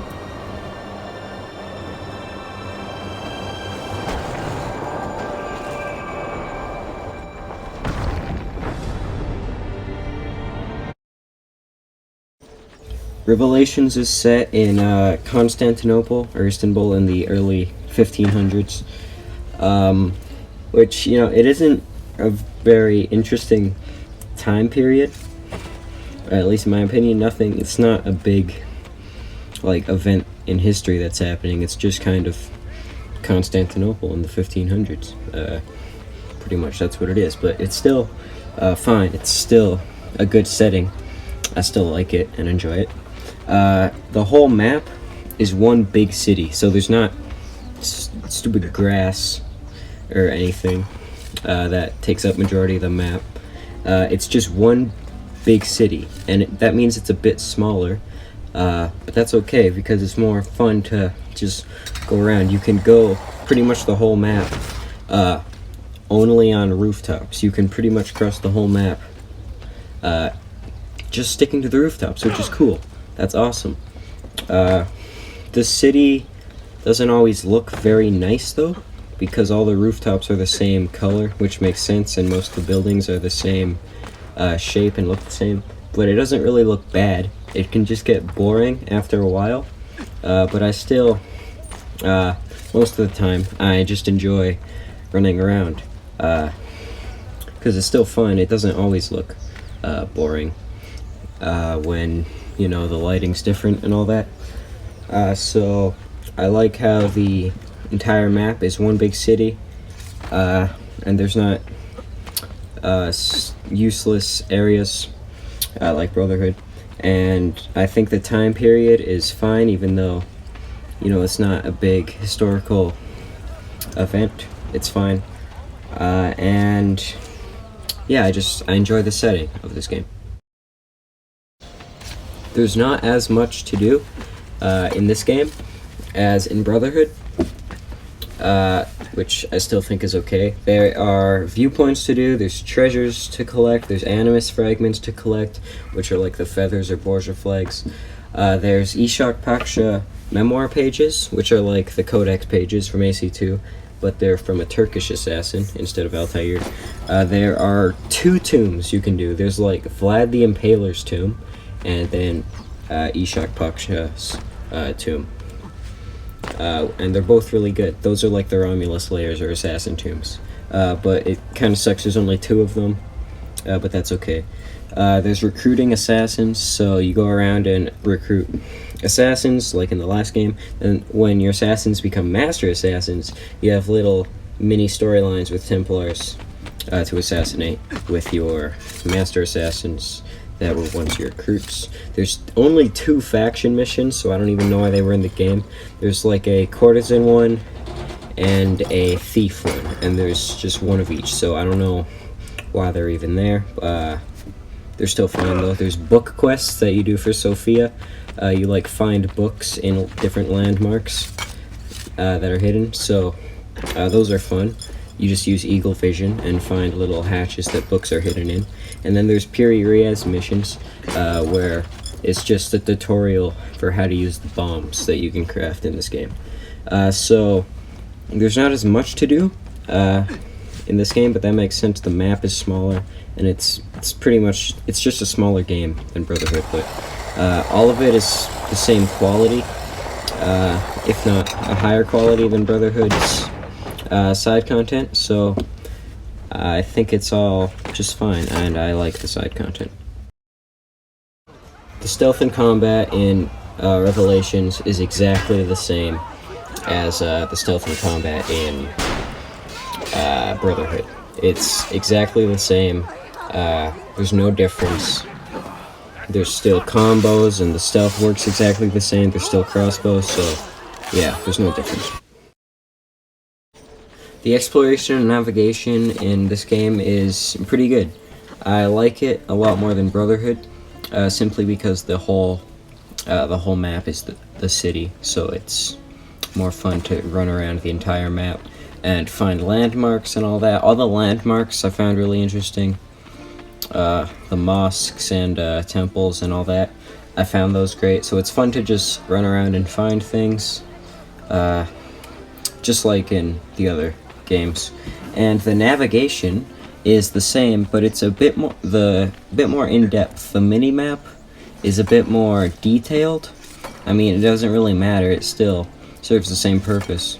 It just looks a bit nicer. It can look a bit cluttered, in my opinion, but it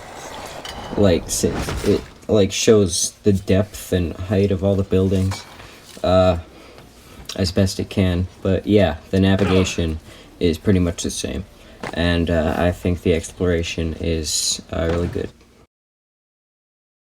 The parkour is pretty much the same as the last game. It operates the same way, but they added the hook blade. So it's a hidden blade, but it's a hook. And so you can jump. There was the jump mechanic in the last ones, and you could jump and grab a ledge. But this one does it automatically. So it's a lot easier and less frustrating, because it seemed to you had to grab a ledge after you had jumped in the other games, so it was pretty, and grabbing it would never work, and it was really frustrating. But now you just jump, and he grabs it, and he pulls himself back up to the next one, and you just keep going and going, and it's super fast and smooth. And yeah, the parkour with the hook blade is really, really good. The soundtrack is incredible. In this game, it's probably my favorite one out of the 3 Ezio games. The main theme is different. It isn't quite Ezio's Family. It kind of sounds like it, but it's not Ezio's Family. And it sounds incredible.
All the set pieces in this game are really, most of them are really fast paced, they're well structured, they're really fun.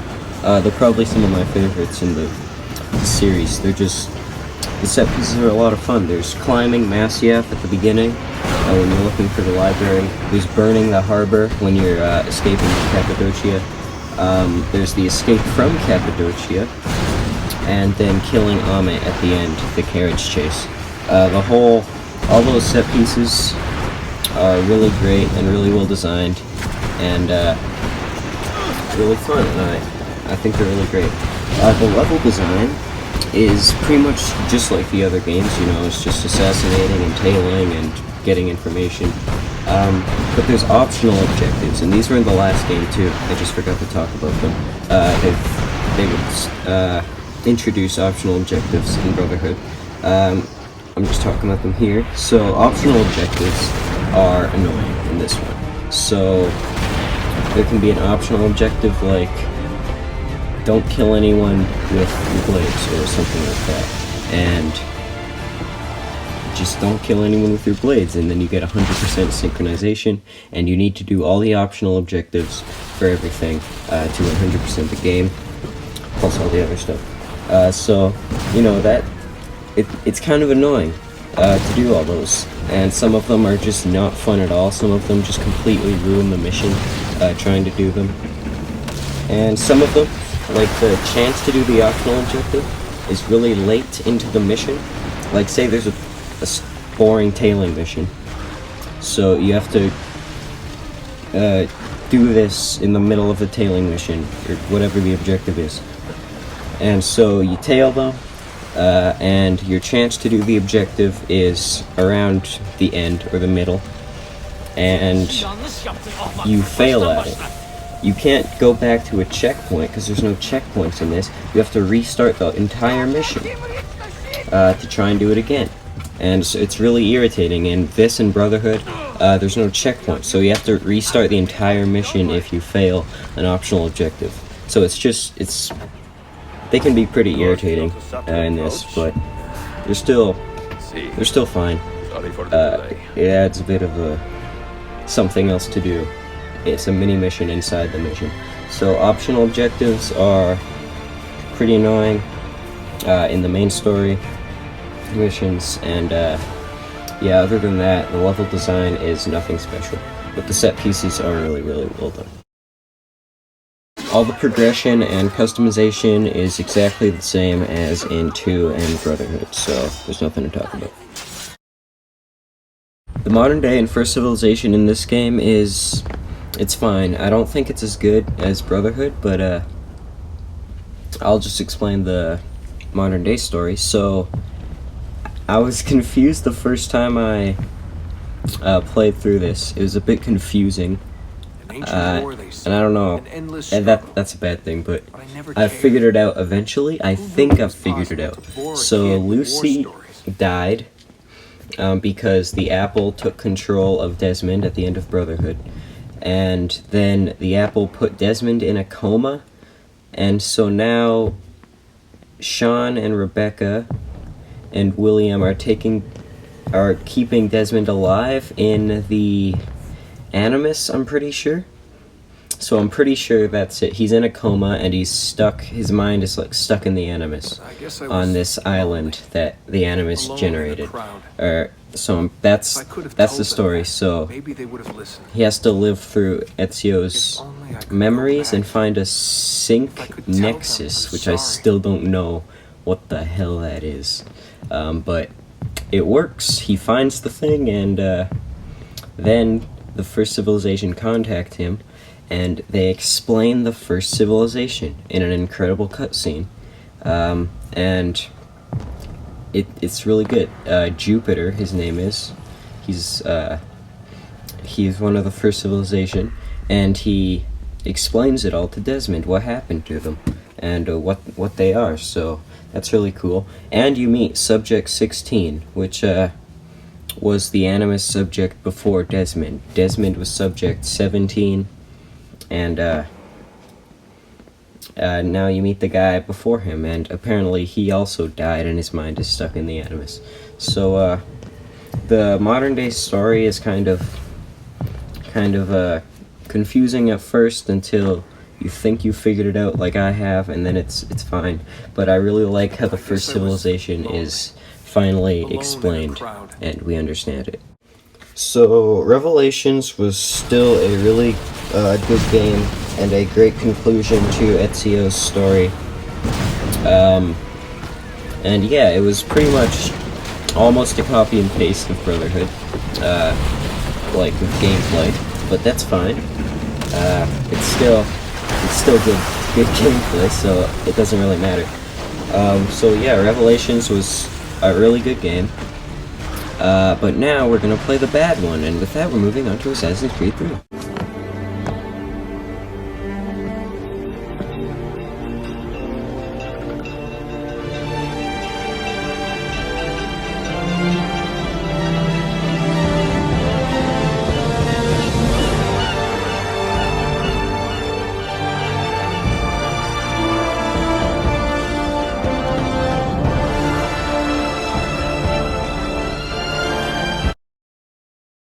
So I'm just going to talk about Connor's story, because that's the main focus of the game.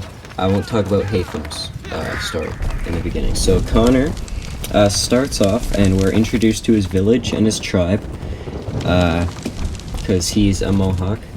He's part of the Mohawk Nation, so we're introduced to that, and he goes and plays hide and seek with his friends.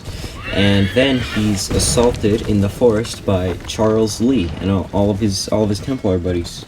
And so obviously, it's a really... That's a sad scene. He's like, starts abusing Connor and he's being racist to him for being First Nations, and it's, you know, it makes you hate Charles Lee, which is good. And then they knock him out, and Connor wakes up and his village is burning.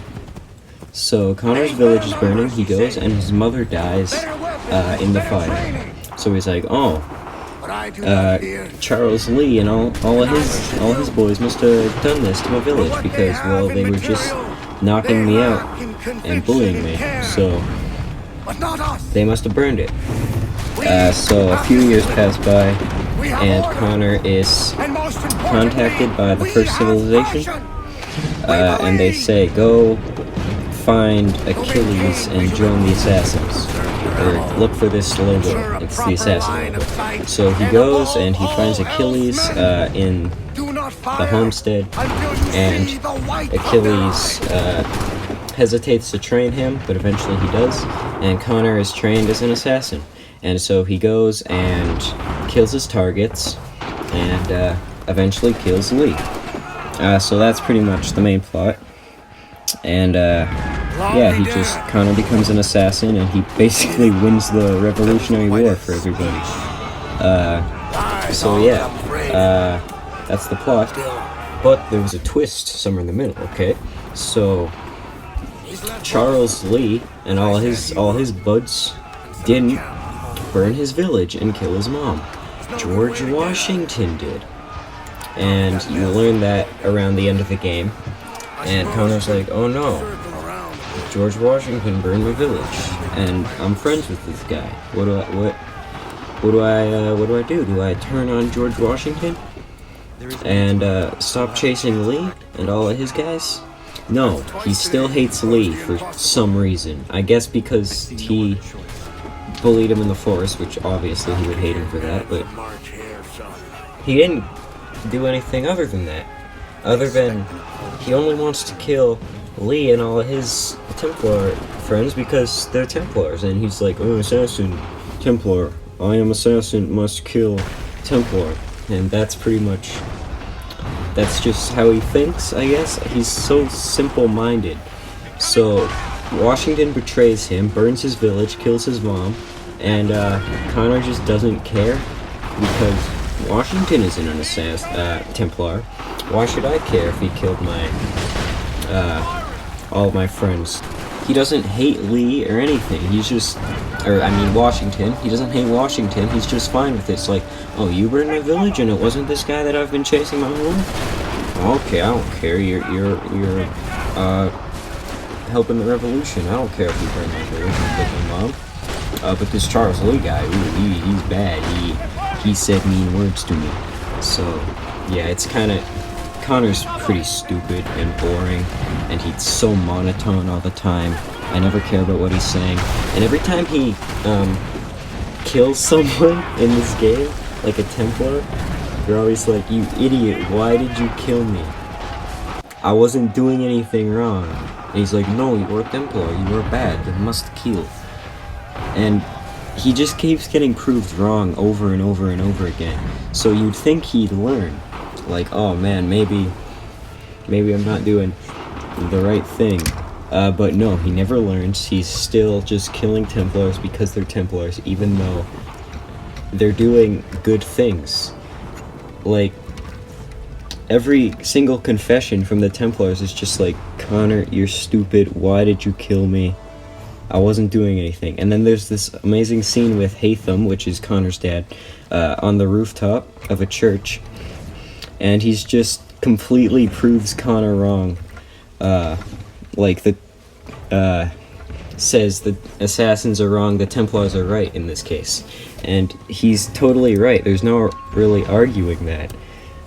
The Templars are right in this game, but Connor he never realizes that. He's just like, oh no, I am assassin, must avenge other assassin.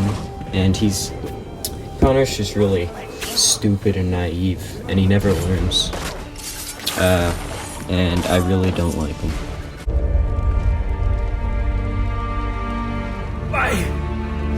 Why did you do this? To protect Adams and Hancock and those they serve. You meant to kill them. Kill them? Are you mad? I wanted only to parley. There was so much to discuss, to explain.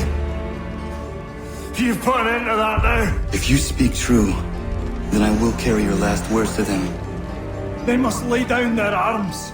They must stop this war. Why them and not the Redcoats? Do you not think we asked the same question of the British? These things take time. And it would have succeeded had you let me play my part. Part of the puppeteer. Well, better we hold the strings than another. No, the strings should be severed. All should be free. And we should live forever on castles in the sky. You wield your blade like a man, but your mouth like a child. And more will die now because of it.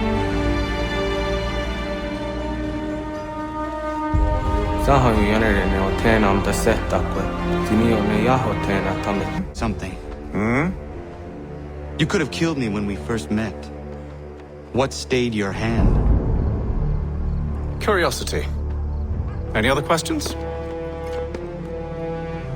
What is it the Templars truly seek? Order. Purpose. Direction. No more than that.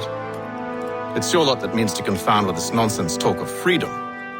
Time was. The assassins professed a far more sensible goal. That of peace. Freedom is peace. Oh no. It's an invitation to chaos. Only look at this little revolution your friends have started. I have stood before the Continental Congress and listened to them stamp and shout. All in the name of liberty. But it is just noise. And this is why you favor Lee? He understands the needs of this would-be nation far better than the jobberknolls who profess to represent it. It seems your tongue has tasted sour grapes. The people have made their choice, and it was Washington. The people chose nothing.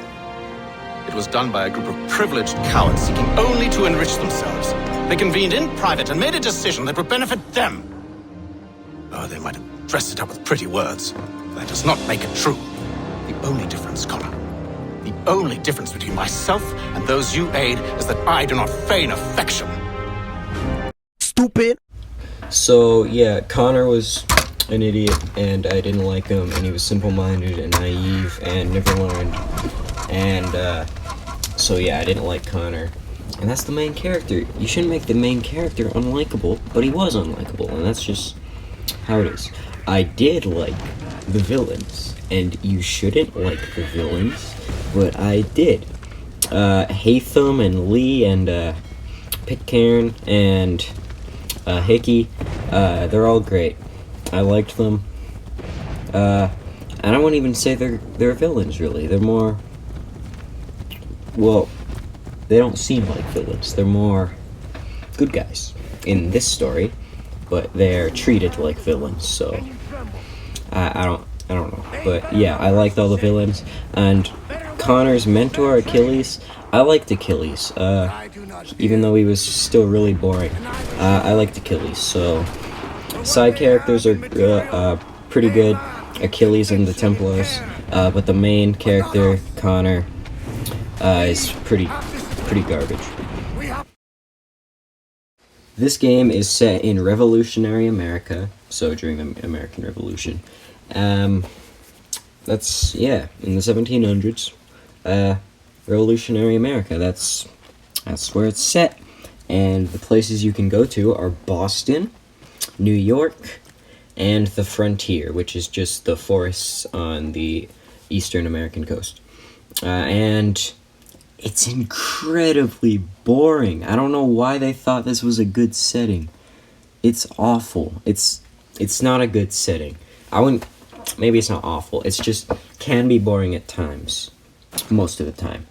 Boston is boring, okay? During this period, it's boring. It's just brown. That's what it is. It's brown. And, but New York, it switches it up a bit, okay? It has red bricks. And it's brown. So, Boston and New York feel exactly the same. Almost no difference in how they feel wandering around. And then the frontier can be fun to explore and run around in. because there's tree climbing, which was introduced, and that's really fun to do. Just running around the frontier can be fun until you realize that you're not doing anything, you're just running through the trees. So yeah, the setting, I don't like it. It could have been so much better. You know, it's revolutionary America. It's not a boring period of time in history, but somehow they made it a boring period of time in history. So yeah, the setting is pretty bad. But it's not always bad. It kind of depends on the mood you're in, you know? I don't know what mood that would be, but yeah, the setting is mostly boring. The frontier can be fun. There is a lot to do in the open world, that is Assassin's Creed 3, but it's all bad and boring. Not all, but most of it is boring and dull. So there's the liberation missions, which is how you get assassin recruits, which are good. There's assassinations, which are probably the worst assassinations. They're awful. Almanacs are awful. You like get recipes for inventions that do nothing, so useless. Chests give you money, of course, but they're you have to lockpick them, and lockpicking is probably the clunkiest mechanic in this game. So chests are annoying. There's feathers, which are fine. There's peg leg trinkets, which are worth collecting because they lead to good rewards. There's forts, you're just liberating British forts for the Patriots, those are fine. There's underground, which is how you unlock fast travel, and it's the worst goddamn thing in any of these games. Underground, navigating... That underground is awful. Captain Kidd missions, those are like the assassin tombs, and they are really good, actually. Just like all the other assassin tombs. You're just finding pieces of Captain Kidd's map that leads to his treasure on Oak Island. Those are really good. Naval contracts are really good because, well, the naval combat is really good. There's a good introduction to naval combat. It's obviously not as good as Black Flag or Rogue, but that comes after.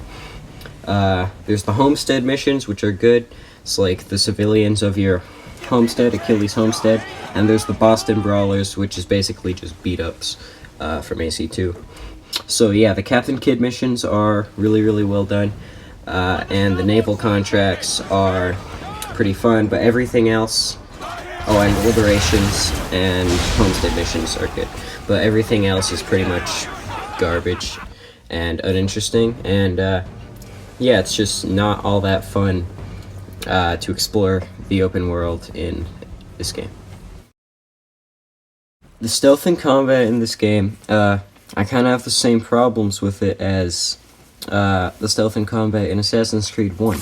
Because the stealth is basically non-existent, just like Assassin's Creed 1. They completely downgraded it. So there was like the crossbow and throwing knives in Brotherhood and Revelations. But then in this game, the only ranged weapon is a gun. So there's no silent ranged takedowns because, well, it's a gun. It makes a lot of noise. And then everyone knows exactly where you are. So you have to go in with your hidden blades, and you can hide in bushes, which is nice. And like pull guards into bushes and kill them. So that's nice, but stealth, you're always gonna end up in combat, no matter what you try. Even if someone's turned your back to you, you kill someone behind them, they're gonna know where you are. I don't know if that's a glitch or what, but yeah, it's impossible to do something entirely stealthy in this game. That's just how it is. It's stupid, but yeah. But the combat is really, really good. The combat's so good, in fact, and so well done that sometimes it tricks me into thinking the game is good when I'm just fighting people. The game isn't good, but the combat is really, really well done. First of all, the combat just looks really good. It just looks nice. All Connor's killing moves are so vicious and aggressive and brutal. You know, the combat just looks nice. Counter-killing someone and then comboing onto all the other enemies. It just looks really nice. All the killing moves, they look great. And, you know, it can be stupid easy sometimes, the combat. But that's okay. That's not really a bad thing because it's still fun to do. It's not really, really challenging. Like, Well, none of the other games are really challenging, but yeah, it's probably the easiest combat system yet. That's not a bad thing. It's probably the most fun that I've had fighting someone. The combat is just really fun. It looks really good. It's pretty easy, and it's just fun to fight people. I don't know what to say, but it is really difficult to escape enemies. It's virtually impossible. Do you remember in the first review, I said if you kill a guard, the whole city will be after you? I was exaggerating, of course, but for this game, when I say that, I'm not exaggerating. You'll kill one guy on a roof who's all alone, and everybody on the ground will be after you. And then you try and run from them, right? But then everyone else that's in the streets sees you and starts chasing you. So it's really hard to escape, but you know, you can't just fight them all off, and the combat's fun, so it can be fun to fight them all off.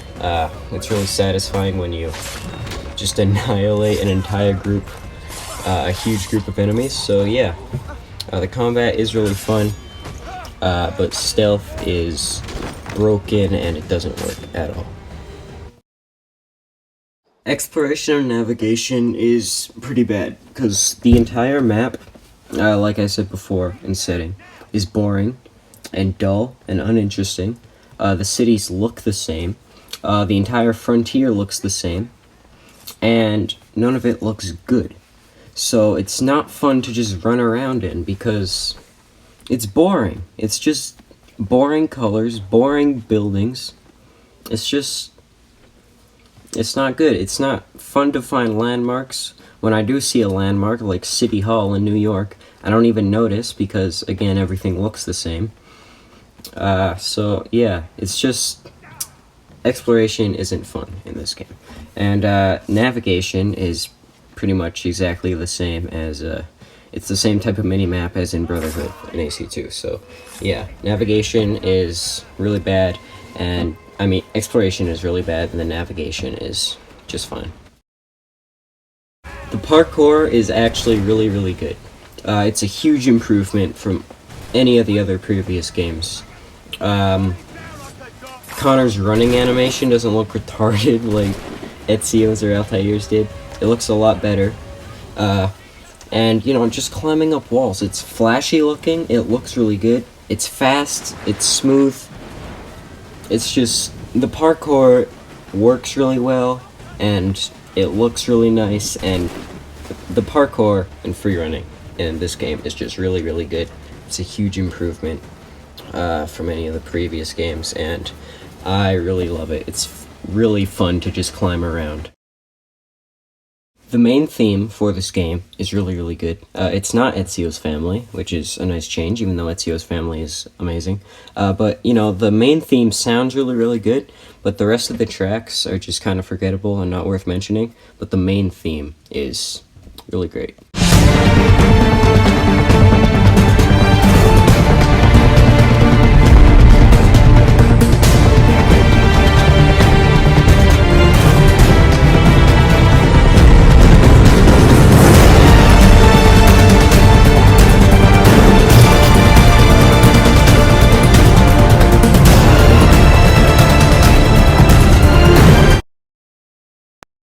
The set pieces in this game are, they're actually really good and fun. They're intense most of the time, because most of them, they're during a battle in the war, so that's good.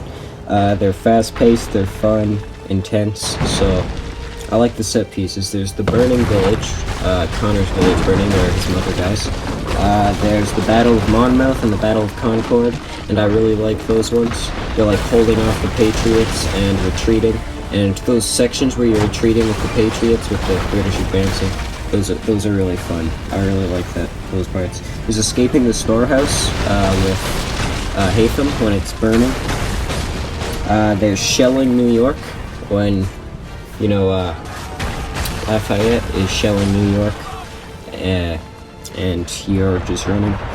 There's killing Pitcairn in the Battle of Bunker Hill, and chasing Lee through that burning ship at the end of the game.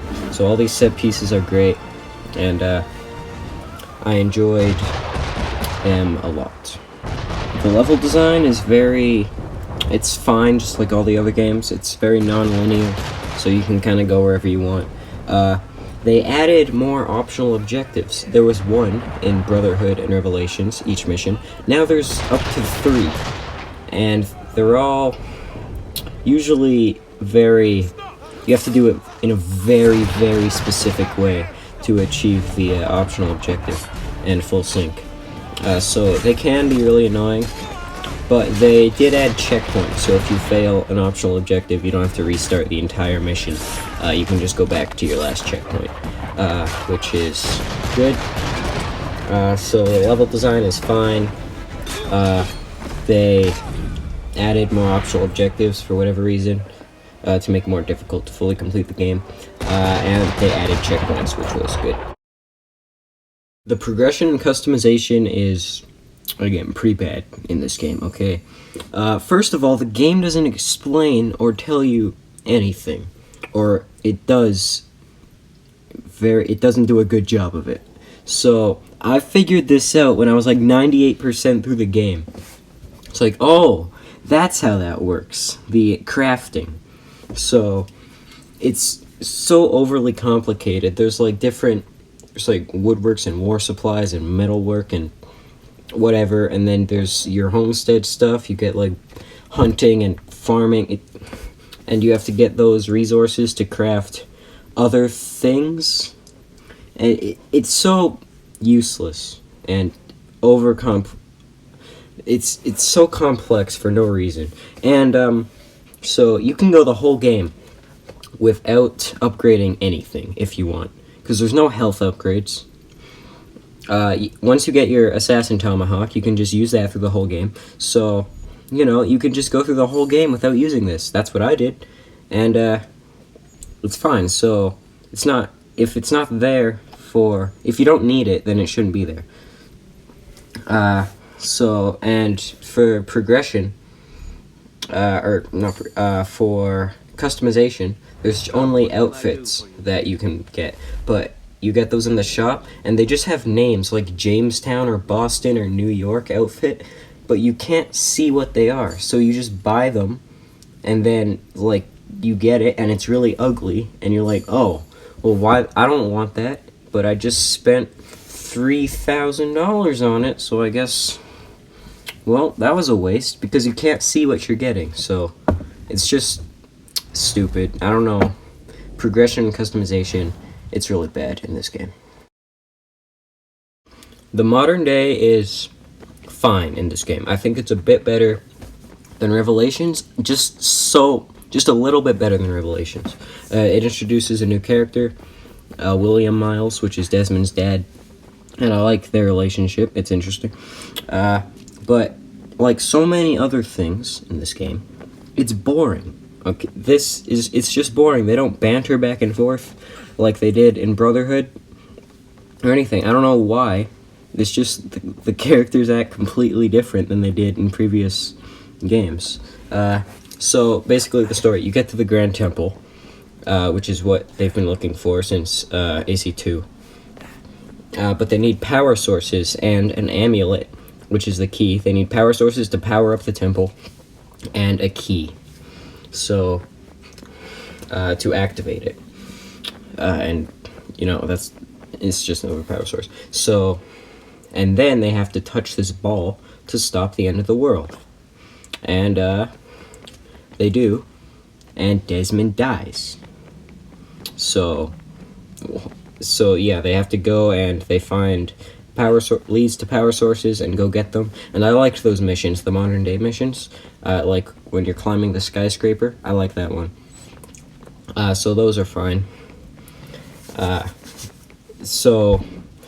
this is what the whole past 4 games have been building up to. This story, this ending, the whole series, the Desmond saga. It's all been building up to this, and this is how it ends. You need to go. All of you. Now. Get as far away from here as you can. Come with us. We'll find another way. There isn't time. Son. You know it's true. It's already started. I need to do this now. So go. Go!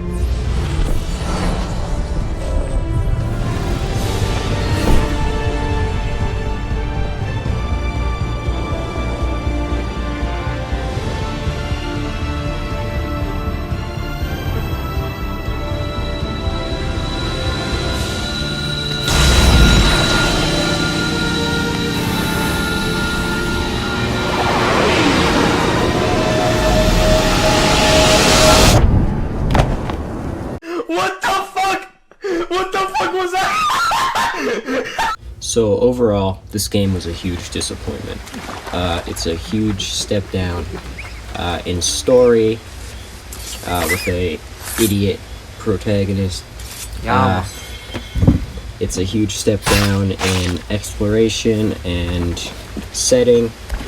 It's a huge step down with so many things. But they did improve. I like the addition of naval combat. That was fun. I liked the regular combat, and I liked the very much improved parkour. And overall, as bad as this game is, it's still just fun to play because of the parkour and combat. It's just fun to just play it and shut your brain off and just play this game. Because as much as I praised the Ezio games, they almost felt like a chore to play and get footage for. I don't know, that's just what it is. They're still really good, but it almost felt like a chore. This was just fun to just mess around in and play. It still has way too many bad qualities, and it is a bad game. But yeah, the combat and parkour is it's just fun. And, you know, just to shut your brain off and play it. So, yeah. Huge disappointment of a game. Terrible ending to the modern day. Connor's a bad character. Just didn't enjoy it very much. But now, well, actually, no, that's the end of this video. That's the end of the Desmond saga. So we'll pick up with Black Flag in the next video. So I guess with that, we're moving on to Assassin's Creed 4 Black Flag.